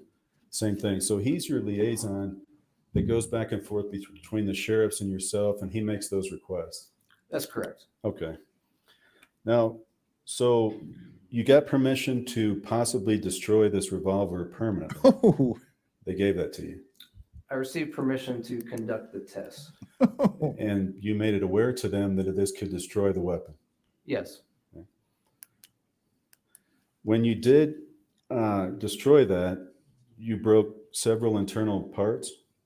Yes. What does this have to do with Hannah? I get And why then we saw he that has on to the exhibit. counter You what took the those prosecution apart is to saying, show what but it what doesn't really happened. have bearing on her job and whether she was Correct. negligent or not. Now, you also said that you did not see any modifications But this is a beautiful cross-ex. as to that firearm, correct? At what point? You testified that in your functionality examination, you also determined whether it had been modified or not. Right. So that's generally in regards to things like, has the barrel been cut? Has the stock been cut? Has this been modified to fire fully automatic? So when I talk about modifications, that's what I'm referring to. And I did not see any of those things. Okay. And as far as internal modifications, did you look at that? No, because I can't disassemble the firearm because I have to test it in the condition it's received. Okay. But from your viewing it and your observation, you didn't notice anything that would tell you it was modified. Right. Nothing jumped out immediately. Okay. Now, you also mentioned that the full cock notch, which was the one we saw in that picture, kind of a little circle. You remember that? Yes. Okay, sir, you said that it looked a little flatter potentially. Compared to the quarter and half cock, yes, it was. I'm going to start calling my enemies as full much of cock a, notches. claw shape. You full cock notch. But you could not, you did not conclude that had been modified. You're not certain it had been modified. Right. I'm not certain. It's a very small surface that we're talking about. So it's possible, it may have been modified. It may have been damaged during the exam, or it could also be one of the firearms that just doesn't have a very pronounced sear notch there. Okay. So you just don't know for sure. Correct. I don't know. Okay. Hannah's facing 18 months in prison and up to $5,000 in Now, fines. I want to turn to the rounds. One of the things I heard you say several times is there's 4 components to determine a live round. Is that right, sir? Yes. A live cartridge has 4 main components. And you said the case, the projectile or bullet, the primer, and then the powder. Correct. So you also testified earlier that when you were given presumed live rounds, but you did not disassemble them, you could not confirm they were live because you didn't get inside to see the powder. Right. So there were certain cartridges that, again, I discussed this plan with the case agent, the contributor, to try to figure out which ones we needed to take apart. So there was a subset that we concluded needed to be disassembled. So, for example, the ones that were presumed to be live, we needed to see what was on the inside of those cartridges. However, they sent quite a few presumed live cartridges. So it didn't make sense to take apart every single piece of ammunition that they sent in. So we came up with a sampling plan to where we just determined we were going to take apart some of them as a representative sample. Sure. And I guess my question too was, you can't tell something is a live round until you make that final step to determine if there's powder inside. Yes, that is true. Okay. So you could not, for example, in your FBI training, you could not look at a picture and determine that's definitively a live round. I wouldn't do that based on a photograph, no. Okay. And that's part of your FBI training, that you would have to go through the 4 components, take it apart, make sure there's powder, and that's what gives you the confirmation, correct? I would say yes. In order to know for sure, you would have to be able to see the powder, yeah. That's how you've been trained. I would say it's training related to ammunition and just understanding the components of the ammunition. Okay. Now, as part of this also, you identified rounds that were live, and those were items, and we saw it on the last slide, items 1B4 through 7. Is that correct? Those aren't the 1B numbers, I don't believe. It's the lab numbers, and it was items 4 through 7 and 13-1. You're right. I'm sorry. Yeah, it was 4 through 7 and 13-1. Correct. Were the lives. Okay. Now, you later in December received a request from Mr. Cortez, Agent Cortez, to conduct DNA testing. Is that right? Your lab did? I'm not completely certain of that. Objection Foundation. And I can ask a question on that, Your Honor. Okay. Does that request for DNA testing go to you, or does it go to another person in your lab? Well, I'm going to object to Foundation again. If he doesn't know what request he's talking about, he can't answer. Can you be more specific? Yes. I still think it's interesting the court allows speaking objections. Usually they would say object, the grounds for the objection, then they go up to do a sidebar, but she's allowing them to explain and argue their objections in court, open court. Then it doesn't seem. You haven't seen your own report? Have you Oh! seen your own report? My report would not include anything related to DNA, so I'm not sure which report you're referring to. Okay, I'm just referring to the submission to the FBI lab by Jose A. Cortez, dated 12/14/2021. And did you see that? I'd have to look at it. Okay. If I may approach, Your Honor. Hold on for a second. Are you having a problem with it? Okay. So I'm going to show you. Nathan C., are you familiar with the Gorilla Grip test? Thank you so much for the super chat. If you can just look at it, don't tell us. And while he's looking at that again, Nathan C. with another $2 super chat. Thank you so much, brother. Until mid-2021, NYPD used a 12-pound trigger pull. That's a pretty heavy trigger pull. I mean, even for a double action. But wow. Okay, is your memory now refreshed on that? So that is not my report. That is an electronic communication from the field office, the case agent being Jose Cortez. Okay, and you did not receive that personally? Oops. Eventually I received that. Okay, so you have seen it. Yes. Okay, so you know that certain standards were submitted in this case. Are you aware of that regarding fingerprints and DNA? I'm sure I've seen that, but that's not related to my discipline, so that doesn't affect my examination. So I don't know that that's not noteworthy to me. Okay, so you reviewed it, but you did not participate in that. Correct. And right as we're sitting right now, you don't know what was submitted in terms of the people and their standards. Is that right? I do not. Okay. With regard to the live rounds we were seeing on those exhibits earlier, did you measure the projectile tops on each of those rounds? No, I did not. And so you're not able to tell us whether there are differences at all or not in the size of those projectile tops? When you say the top, you're talking about the flat portion? The flat portion. And you're referencing the diameter of that flat portion? Correct. No, I can't tell you if those are consistent. Just the shape is consistent. Okay. When you took the powder out of the rounds, did you weigh that powder? I don't believe I did. Okay, so you're not certain whether the rounds were full of powder or partially full of powder or not? I'm not. Okay.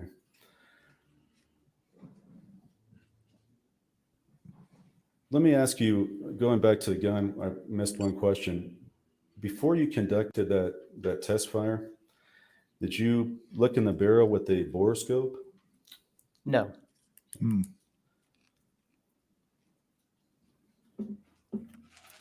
With regard to the rounds that came from Seth Kinney, you were told on the, well, you have them in your report, and the Monroe Street address, you have no idea what time those were seized or what date those were seized? I don't off the top of my head. That may be in the paperwork that was submitted, but I don't know that. Okay. And you have no idea where Seth Kinney brought the rounds that he submitted? I do not. And he didn't submit them to you, correct? No, we received evidence from the case agents. Okay.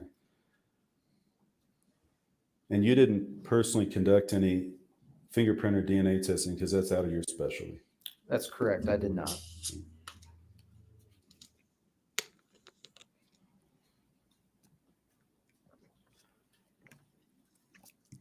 Earlier, you were talking about the different types of ammo from 126 Monroe Street.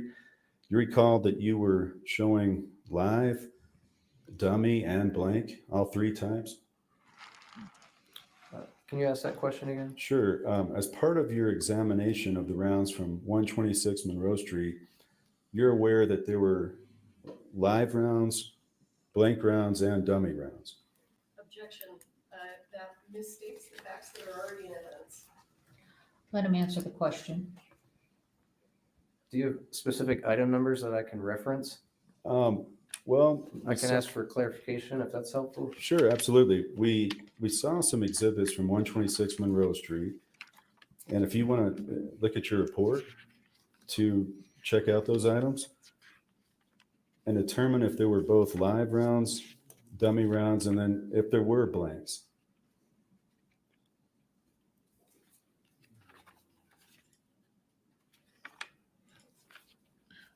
I guess while he's looking at that, Island asks, I know League of Ice explained it, but I'm forgetting, what is it, quarter, half round? I have only ever handled live round. For the dummies, it depends like on how much smoke you want to create, how big of a noise you want to make. You take like what we define in a live round, a normal live round would be a full load. If you want half of the noise, half the smoke, whatever, you put half the powder in. That's a half load. A quarter load is 1/4 of a normal full load of gunpowder. And if you want it quieter, but you still want some smoke, you still want a little recoil to make it look sort of real, you'd use like an 1/8 load, which would be 1/8 of the powder that's in a normal round. So when they talk about, quarter, 1/8, quarter, half loads, whatever, that's what they're talking about. The amount of gunpowder that's in the blank round.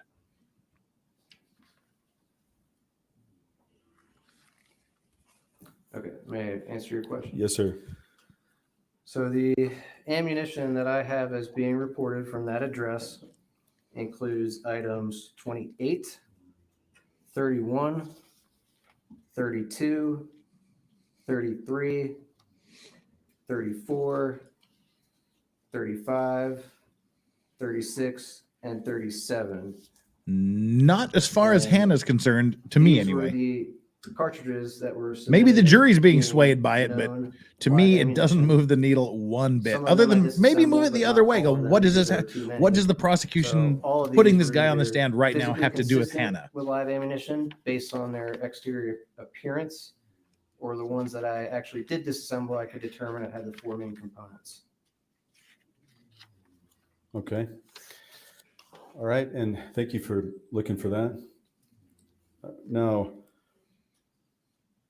with regard to the live rounds you found on set, did you do any further testing on those with regard to the powder or anything like that, or is that out of your discipline? That goes beyond my discipline. There was another unit that did some testing on the powder, but I can't testify to that. Okay. You're going to have just a moment? Yeah.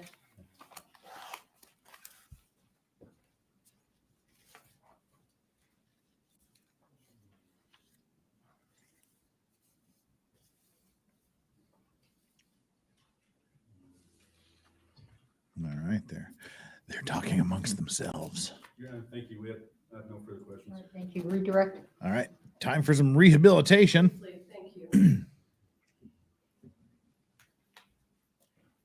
Mr. Ziegler, why not disassemble every round that was provided to you that was what I'm going to call presumed live? Right, there were hundreds of rounds submitted in total. So for instance, you may have one item number, but that was an entire box of 50 cartridges. So in totality, just from practical purposes, as well as, what is the result? What impact will this have on the result?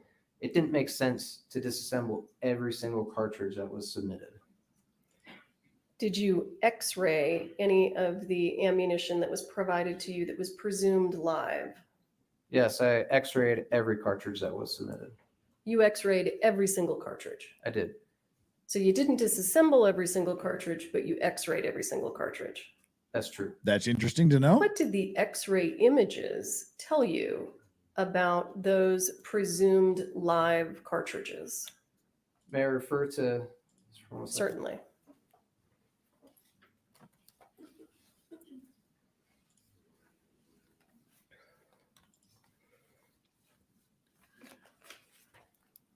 I just wanted to verify I did x-ray every cartridge.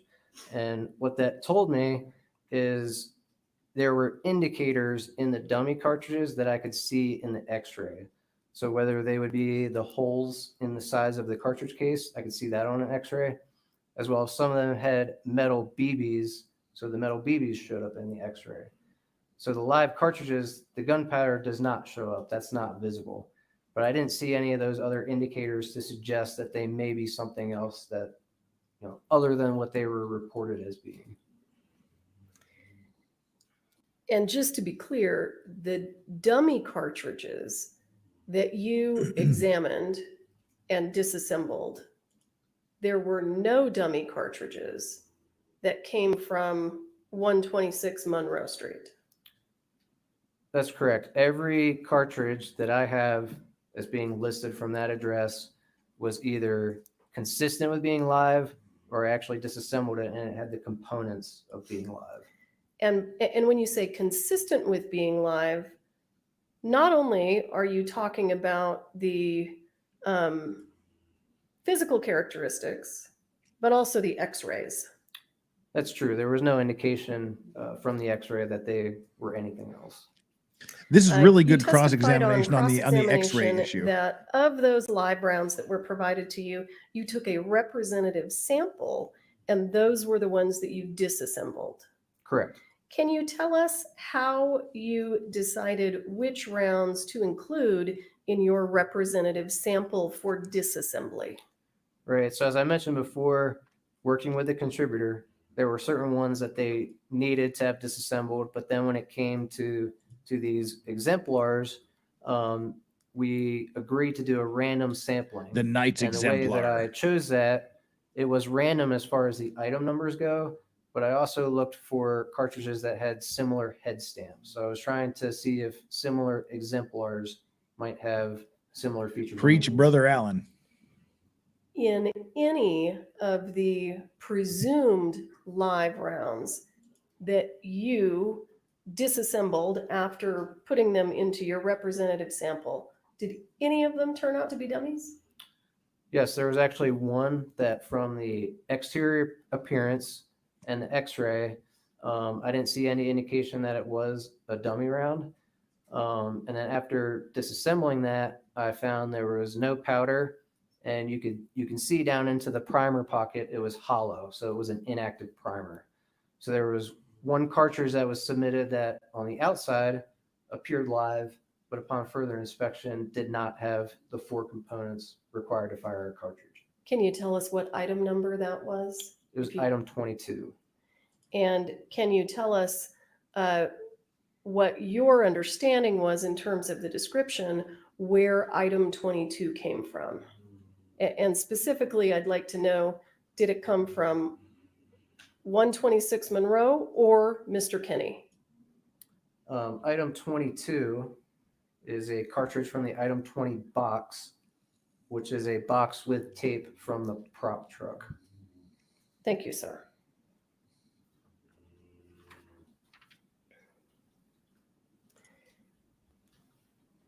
Do you have to measure those projectiles or bullets to be able to see that they are different than the projectiles in the live rounds from the movie set? No, they have distinct shapes in morphology, and some of them have distinct coatings, such as one of the projectile was a nickel-coated hollow point bullet.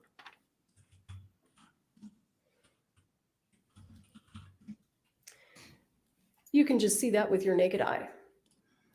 You can, and the photographs with glare and the print quality may not show it as well, but if you had the bullets, the cartridge in your hand, you would be able to see distinct shapes.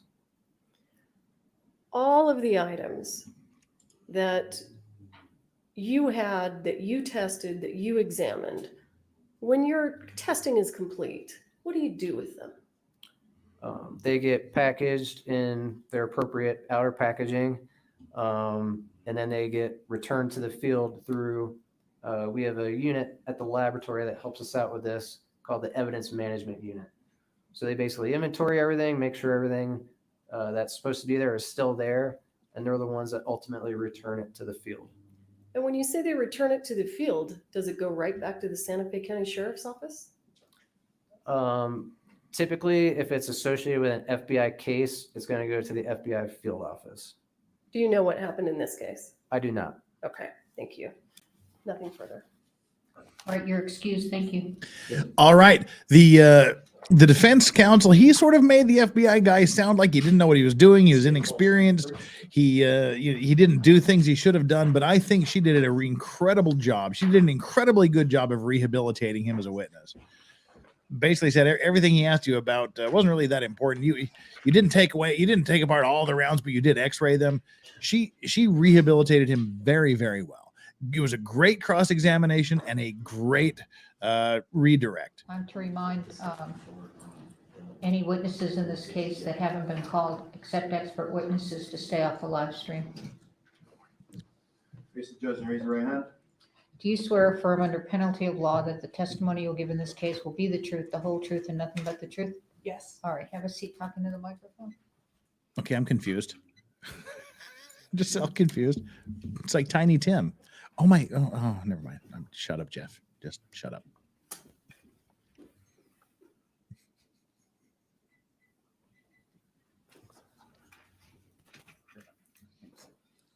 Good morning.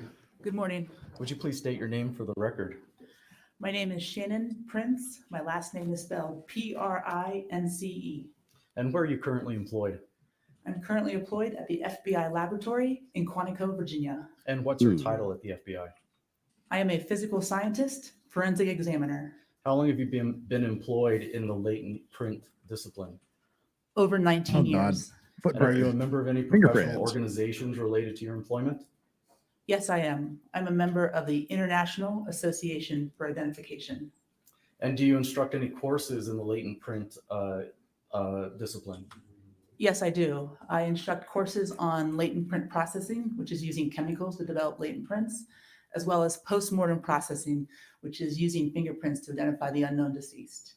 And do you take proficiency tests as part of your ongoing So now we get to hear some FBI? thrilling Yes. fingerprint evidence. How often and how many?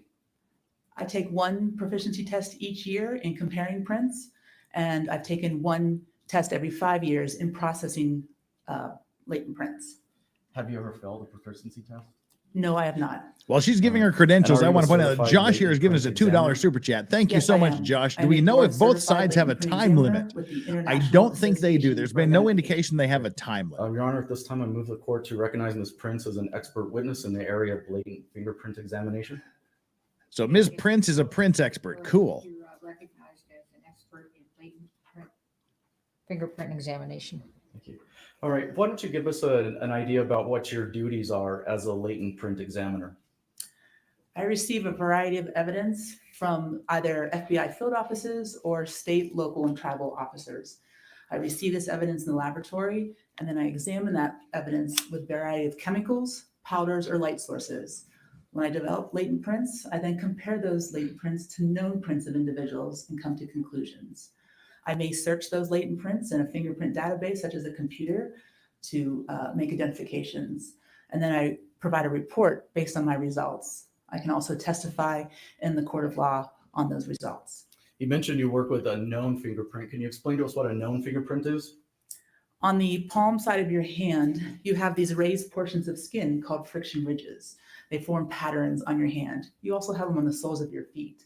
In order to record a known print, the finger is usually rolled in black printer's ink and then rolled on a contrasting white background, such as a fingerprint card. And that creates a known print.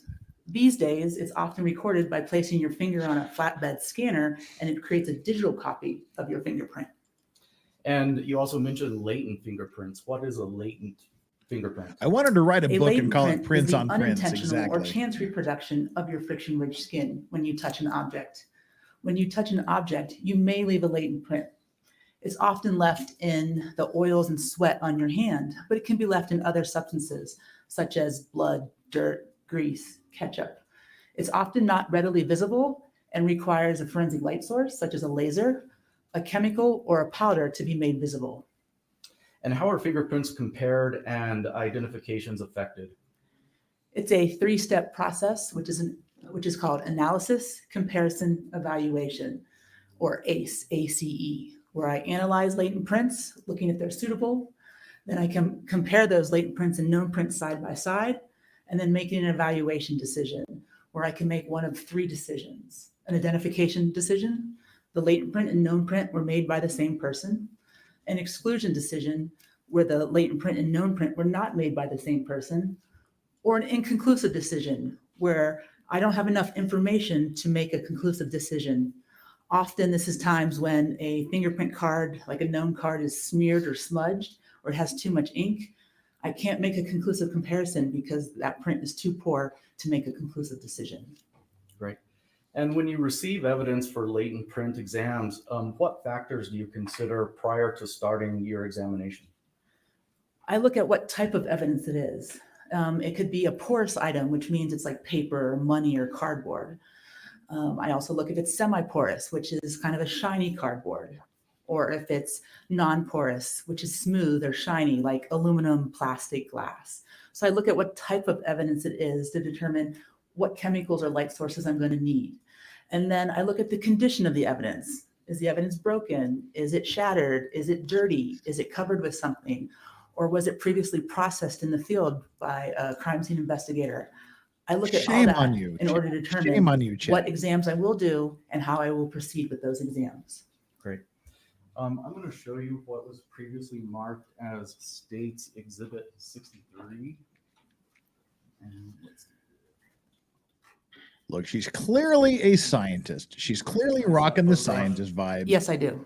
Listen to what she's saying. What she's saying is important. The original version of what that photograph demonstrates before? Yes, I have. All right. And where did you see that? I saw that back at the FBI laboratory in Quantico, Virginia. All right. And did you examine Exhibit 63 for latent prints? Yes, I did. All right. What specific examinations did you conduct on this item? So this item of evidence is an ammunition box, and it's semi-porous, meaning it's shiny paper, but it also has non-porous qualities. So the first examination I do is simple visual examination, looking to see if there's any visible prints. You do this every day when you see fingerprints on your cell phone or on a garage door or a mirror. That's a visual examination. So I first do that exam. And then I take this box into a dark room where I have a green light or a laser, a blue light or an ultraviolet light, and I shine that light on the object while I'm wearing orange or yellow goggles to see if any prints may fluoresce. The goggles, at this point, I've used they no do chemicals nothing on this item. The next process I use is called super glue fuming, where I place this item in a chamber, I hang it in a chamber, and then we all sniff super glue and look at the prints at a high temperature. The super glue starts to fume. It starts to appear like white fumes. Those fumes adhere to any kind of moisture that might be on that object, and it creates a white print. And I can either see that print visually, or I need a reflective ultraviolet light to be able to see those prints. Then I also do a magnetic powder right after that process. The magnetic powder is black since it's the white box, so it's contrasting. And I can see if there's any visible prints that way. The black magnetic powder adheres to the white super glue prints. And then I take this box and use a chemical called indanedione, INDANEDIONE. This is a chemical that is sprayed on the item, and then it is placed in a humidity chamber where a chemical reaction is sped up. This chemical develops any kind of amino acid that may be in your sweat, and it creates a pink or orange print. And I can see that print either visually or in a dark room with a light source. And finally, I take a fluorescent dye stain and I spray this orange chemical on this box, and it adheres to those super glue prints as well. And I can see those prints in a dark room with an ultraviolet light or a laser. And just to be clear, you did all of that. You did all of those tests with regard to the box that's in this photograph, correct? Yes. All right. And what was the result of your testing? On this box, I developed 10 latent fingerprints. All right. Did you compare the latent prints that you detected on Exhibit 63 to the known prints of any individuals? Yes, I did. Which individuals did you compare those known prints to? I compared these prints to Halyna Gutierrez, Sarah Zachary, David Halls, and Alec Baldwin. And did you find a match? Yes. Who did you find a match for? 2 of these latent prints were identified to Halyna Gutierrez. All right. And were you able to find matches to any of the other known samples? No. All right. And were you able to exclude any of the other individuals based on your test? The remaining prints were excluded as being prints from Sarah Zachary, David Halls, and Alec Baldwin. Thank you. Did you also examine a second ammunition box as part of this case? Yes. Does this appear to be a photograph of that box? It is. All right. Can you give us the exhibit number? Oh, I apologize. This is State's Exhibit 48. Where did you see this box prior to today? At the FBI laboratory in Quantico, Virginia. All right. And did you examine this box for latent prints? Yes, I did. And did you conduct the same type of analysis that you did on the previous box? Yes. The examinations I conducted on this box were the exact chemicals, light sources, and powders that I used on the previous box. Great. And what was the result of your examination of this box? There were 3 latent fingerprints detected on this box. All right. And were you able to compare those latent prints to the known samples of any individuals? Yes. And who were those folks? I compared the 3 latent fingerprints to Halyna Gutierrez, Sarah Zachary, David Halls, and Alec Baldwin. And did you find any positive matches for any of those individuals? There were no identifications. Were you able to find any exclusions? Yes. Sarah Zachary and Alec Baldwin were excluded from the 3 latent prints detected on this item, and Halyna Gutierrez and David Hall were inconclusively compared to these prints. All right. So just to be clear, Sarah Zachary, you didn't find her fingerprints on this box whatsoever. The 3 latent Well, it prints sounds were like they excluded from didn't. being Sarah Zachary. They didn't Great. identify anybody's. Is it possible to touch an item and not leave a latent print? Yes. And what kind of circumstances might that occur? Excluded and There are inconclusive. several circumstances different when ways you of can touch saying an item not and proven. not leave a latent print. First of all, you could be wearing gloves or a mitten, and when you touch an object, you may not leave a latent print because your skin is not having contact with that object. You may have too much sweat or too little sweat on your hand, and that may not leave a latent print. The surface itself may be dirty or textured, and it's difficult to leave a latent print on a dirty or textured surface. The print may be on a surface where if it's overhandled, such as if I put my hand here, and the next person comes and put their hand here, someone at the end of the day puts another hand here, it's overhandled, and that could wipe away any prints that may be on an item. There's also environmental conditions, wind, rain, snow, heat and humidity. Those can all play a factor of whether a latent print is detected on an item. And did you attempt to do any examination of cartridge casings in this case? Yes. And what was the result of that examination? I examined 4 cartridge cases, and there were no suitable latent prints detected on those cartridge cases. And is it unusual for you to be unable to identify a latent print on a cartridge casing?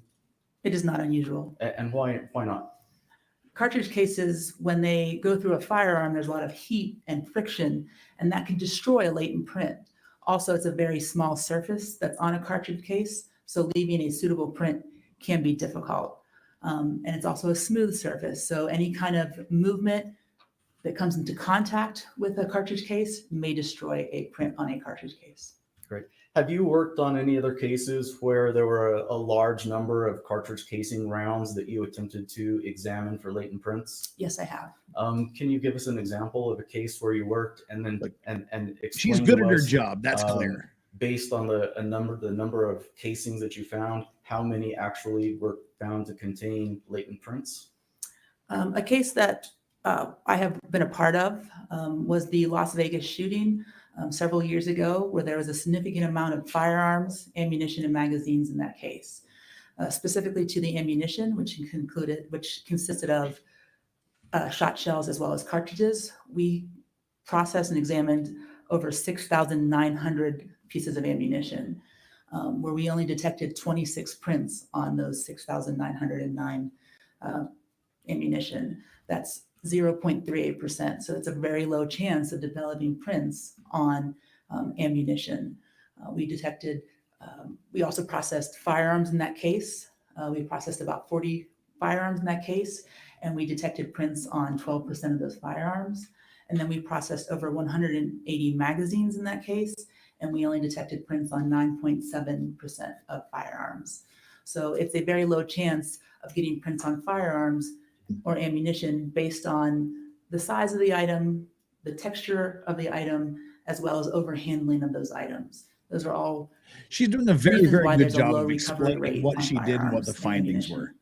Thank She's you. a good witness. And the 4 cartridge casings that you attempted Not to thrilling do, testimony, but she is fingerprint good. Examination in this case.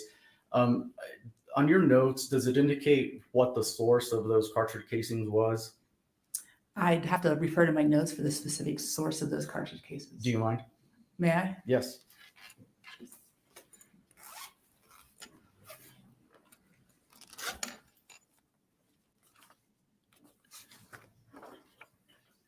It's kind of interesting. The prosecution seems to be giving the undynamic I don't have a witnesses specific to source. the I just undynamic have, prosecutor. the Santa Fe Sheriff's Office item number. Do you mind providing that? It's item 144. It's like they speak the same language. I have nothing further. Okay, that was good. I mean, can't fly anything in this direct examination. Ma'am, good morning. Good morning. With regard to your work, when you compare a Latin print against a standard, you were given those standards from the agency. For example, here, the sheriffs, correct? Yes. So here you had 4 people as standards. Is that correct? Yes. And that was Mr. Halls, Sarah Zachary, Alec Baldwin, and Hannah Gutierrez Reed. Is that right? That's correct. Okay, so one of those people you did not receive standards from is a guy named Seth Kenny, correct? Correct. And so of all the other people on the set, the only 4 you received standards from were those 4. That is correct. Okay. And those standards included Latin prints, fingerprint cards. Latent, and DNA. not Latin. The standards I received were fingerprints and palm prints from Gutierrez, Zachary, and Halls, and I only Paw had prints? a fingerprint card for Alec Baldwin. I think You she didn't said have a palm. palm print for him? I did not. These guys have Now, terrible I know pronunciation. One is saying paw prints instead of I palm know prints, that and he you keeps had saying stated Latin that prints. Halls and Hannah Gutierrez Reed, Mr. Halls and her prints were not completely rolled, or they were over rolled. Correct. Their known standards were not complete. There was some over inking in one area. And when a fingerprint card is fully rolled, it's usually from nail to nail where you can get the whole finger. This case, on some of these standards, the finger wasn't fully rolled completely. Therefore, I did not have enough information to do a conclusive comparison. So when you don't have that completely rolled from the agency submitting to you, it's difficult for you to do a conclusive comparison. It does make it difficult. Okay. And that was the case here with Ms. Gutierrez Reed and with Mr. Halls. Yes, it was. With regard to the prints that you were able to conclude, and you indicated Ms. Gutierrez Reed's prints were found on one of the boxes. That is correct. Now, you were able to conclusively do that because? I was able to conclusively do that because some fingers had that comparable area. So if there was an area that I can compare completely, I can make that conclusive decision. And in those two identifications, I was able to. She's rocking a cool G-Shock watch, so she gets points for that. And She with gets points regard for the to G-Shock. The other box that we saw, you found 3 lead prints. That's correct. And you indicated that Miss Zachary and Mr. Baldwin were excluded, correct? Correct. And that Mr. Halls and Miss Gutierrez Reed were inconclusively compared. Is that correct? That is correct. And that And means that was because, again, you told the jury that you didn't have a complete, well-rolled set of fingerprints. That is correct. Right. And that would have been something the agency, the sheriffs would have provided? Those standards came directly from the sheriff's office. Did anybody ever communicate with you? And was there communication regarding we need new fingerprint standards? There was no communication. In my report, I indicated that if further comparisons needed to be conducted, that standards would have to be submitted. In your report, and if you need to refer to it, refresh your memory, you did not conduct fingerprint analysis on items 4 through 7 and item 13.1, correct? I'd have to refer to those specific numbers. Absolutely.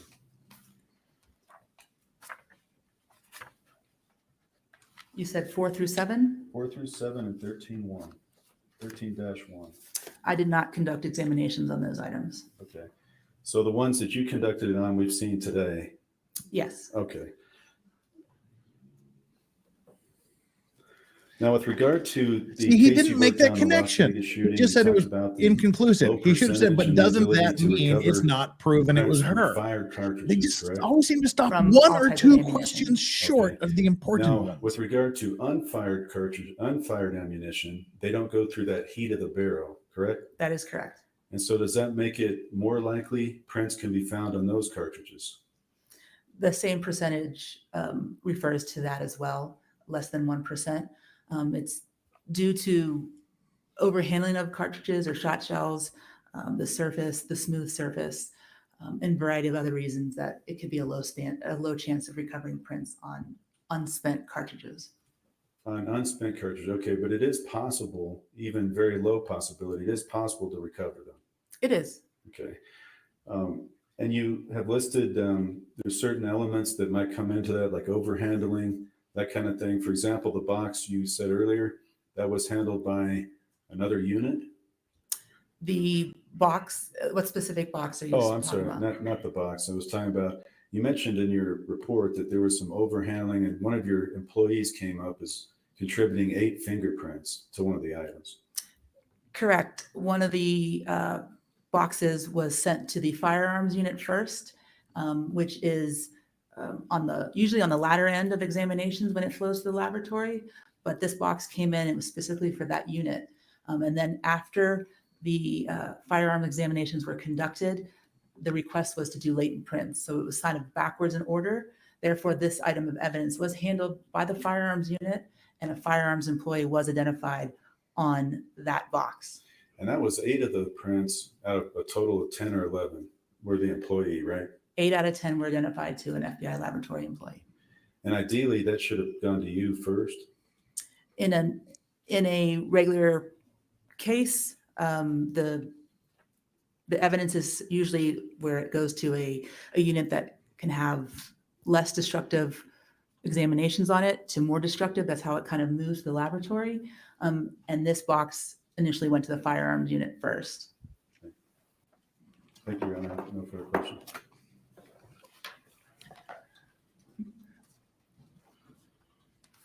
It's kind of frustrating to me. They just I just have one quick question for you. Mr. Bowles mentioned items 4 through 7 and 13-1. Can you tell the jury why you weren't able to perform a print comparison on those cartridges?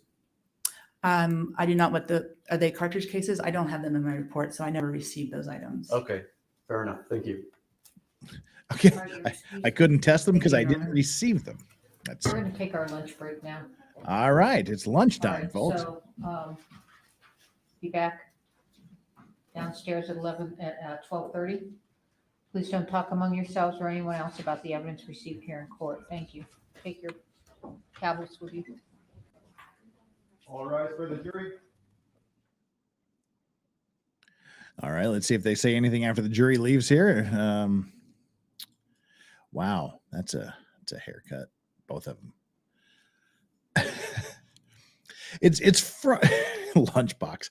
It's frustrating because it seems to me it would have been a perfect question when they said that they were the tests were inconclusive.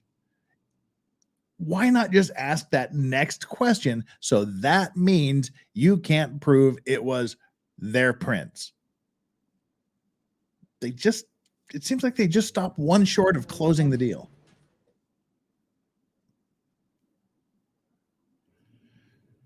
And they do that quite a bit. They didn't do it when they had the chance to ask through questioning and show that Halyna Gutierrez had nothing to do with the special effects malfunction, was in the bathroom when the one guy was dicking around with a rifle, and it was Sarah who had the misfire with the other accident that happened on set. They just seem to stop just short, and it's frustrating. Well, she's a great witness. I liked her.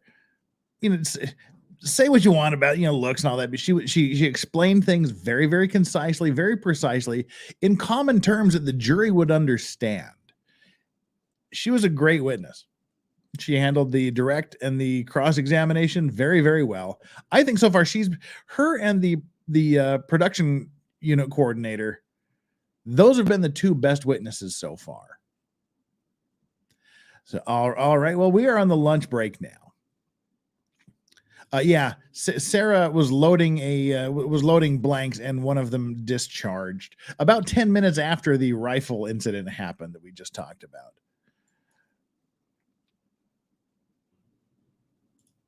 All right. So let me do a few things here. Let me move this up and take off the banner. Boom. All right, let me tell you what's happening here from here on out, people. We've currently got what have we got here? We've got 753 people here and 675 likes. Please, if you haven't hit that like button yet, please do that. Please hit that like button. Let's let YouTube know that some fun stuff is happening here on this channel. And if you haven't subscribed, I would be incredibly honored if you would do me the privilege of subscribing to my channel. It costs nothing. It takes nothing out of you other than like a third of a second to click that button. You don't even have to look at it ever again. You can just click it and leave it there, even if you never come back. But I hope you come back every day because we do this every day. And then take our like and subscribe poll. And by the way, if you are subscribed, just double check to make sure you still are.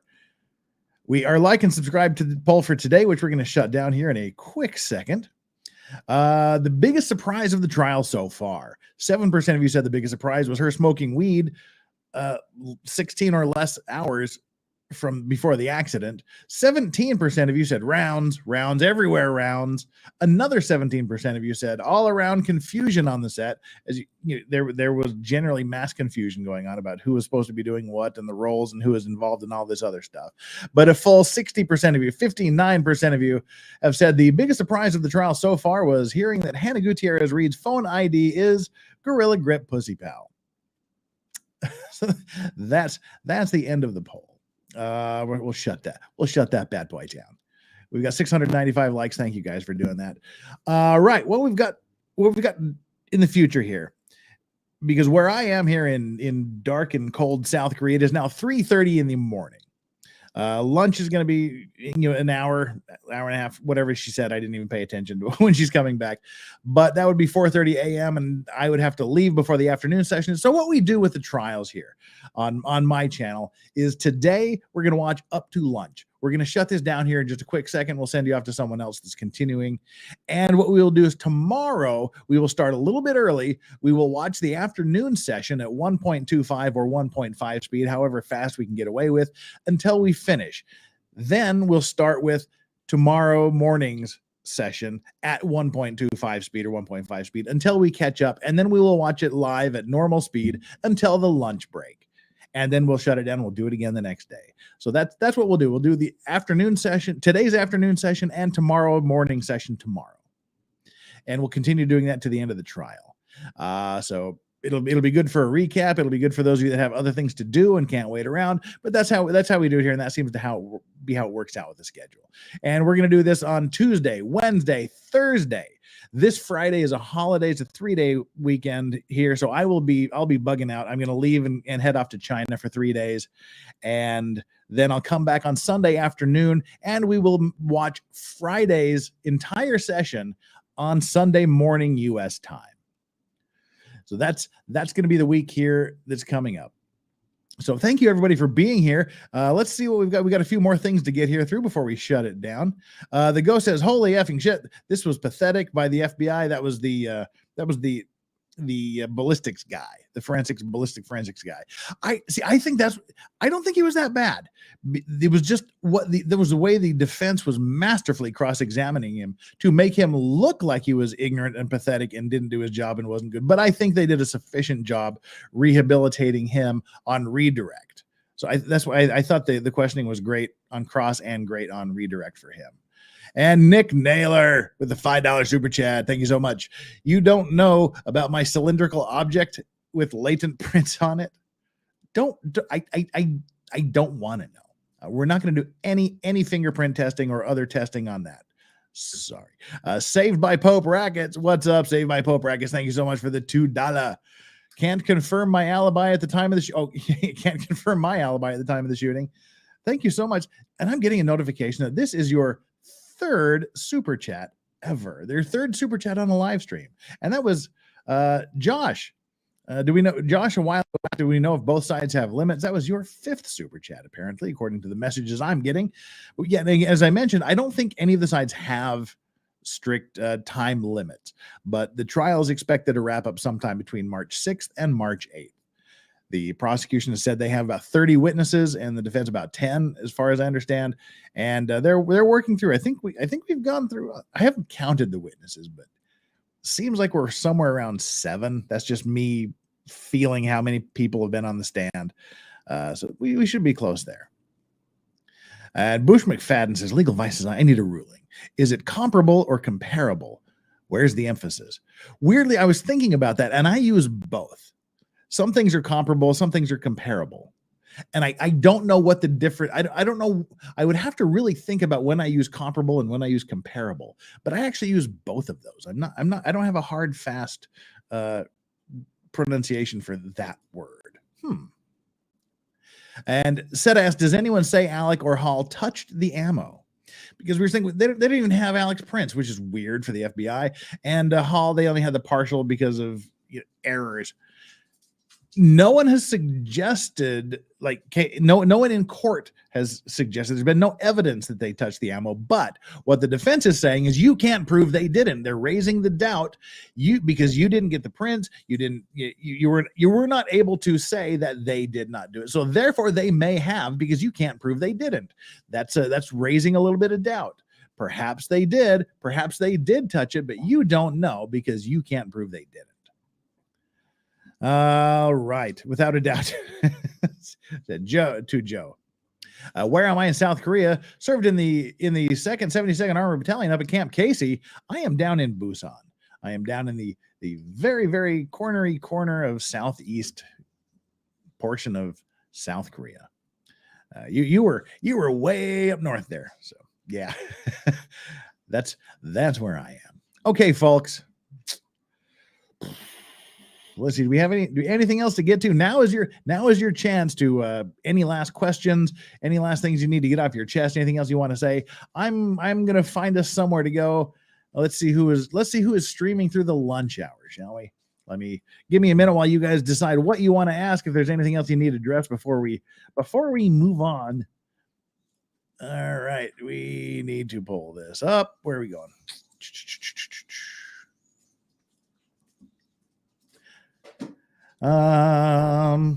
Right. Looking, seeing where we're going to send. Okay. It's a toss up. I'm torn between two lovers, feeling like a fool where to send you. We're going to send you to potentially criminal Sean today. And we'll send you to Danny on direct tomorrow. We sent us off to, where did we send you yesterday?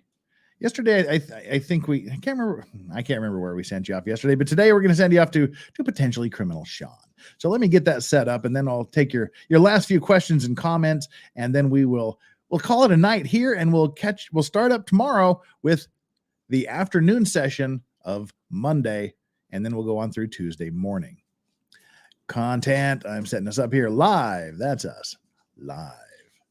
Halyna Gutierrez, that's us.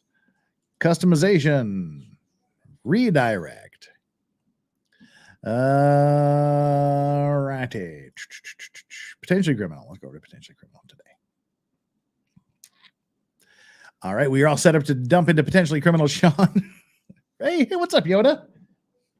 Yoda has decided to make a cameo appearance right at the end. What's up, Yoda? Say hi, Yoda.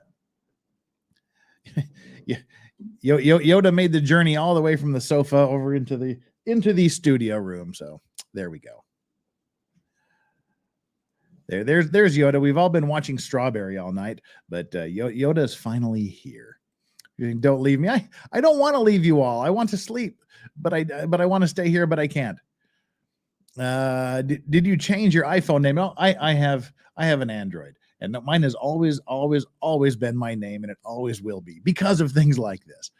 I don't put dumb shit on my phone because I know someday someone will see it. Let's see. Busan, nice. I was in the DMZ a lot. Yeah, you don't get any further north than the DMZ. All right, that looks like we're about here. Sean's reaction to the Gorilla Grip Pussy Pal was another price. Yes, it was. Sean was funny. Where do I go? We're going to send you on over to potentially criminal Sean right now. So let's do that. People, thank you so much for being here. Mods, thank you so much for being super moddy and doing your moddy best. I'm glad you're all here. I appreciate your efforts and your support. Chat, you are the greatest chat on the entire internet. Full stop, hands down, no question about it. Thank you so much for being here. Thank you so much for the super chats, for the support. Thank you so much for the monthly membership chats. And thank you for just being here and keeping me entertained. I hope you found it a little bit entertaining. And the last time I'm going to say this today, please hit that like button and please consider subscribing to the channel. Just reach down there and subscribe. Let's keep those numbers going up. Let's march slowly to our 100,000K play button. We are so far away from that, but let's keep marching in that direction anyway. Thank you, guys. We will see you tomorrow a little bit early. The trial's supposed to start at 10:30 a.m. Eastern, 8:30 Mountain. I'm going to be starting probably an hour early so that we can start catching up before trial. So we'll see you. I'm guessing I will have to decide in a few hours, but I'm guessing I will be here going live at 9:30 a.m. Eastern. Until then, everybody take care. Tell Sean hi. Tell him Legal Vices sent you. Give him a subscribe. Give him a like. And take care. Until tomorrow, it's me, Legal Vices, saying whoever you are, whatever you're doing, whoever you're doing it with, however good it feels, etc., etc. Just make sure you enjoy your Legal Vices. Larax, out.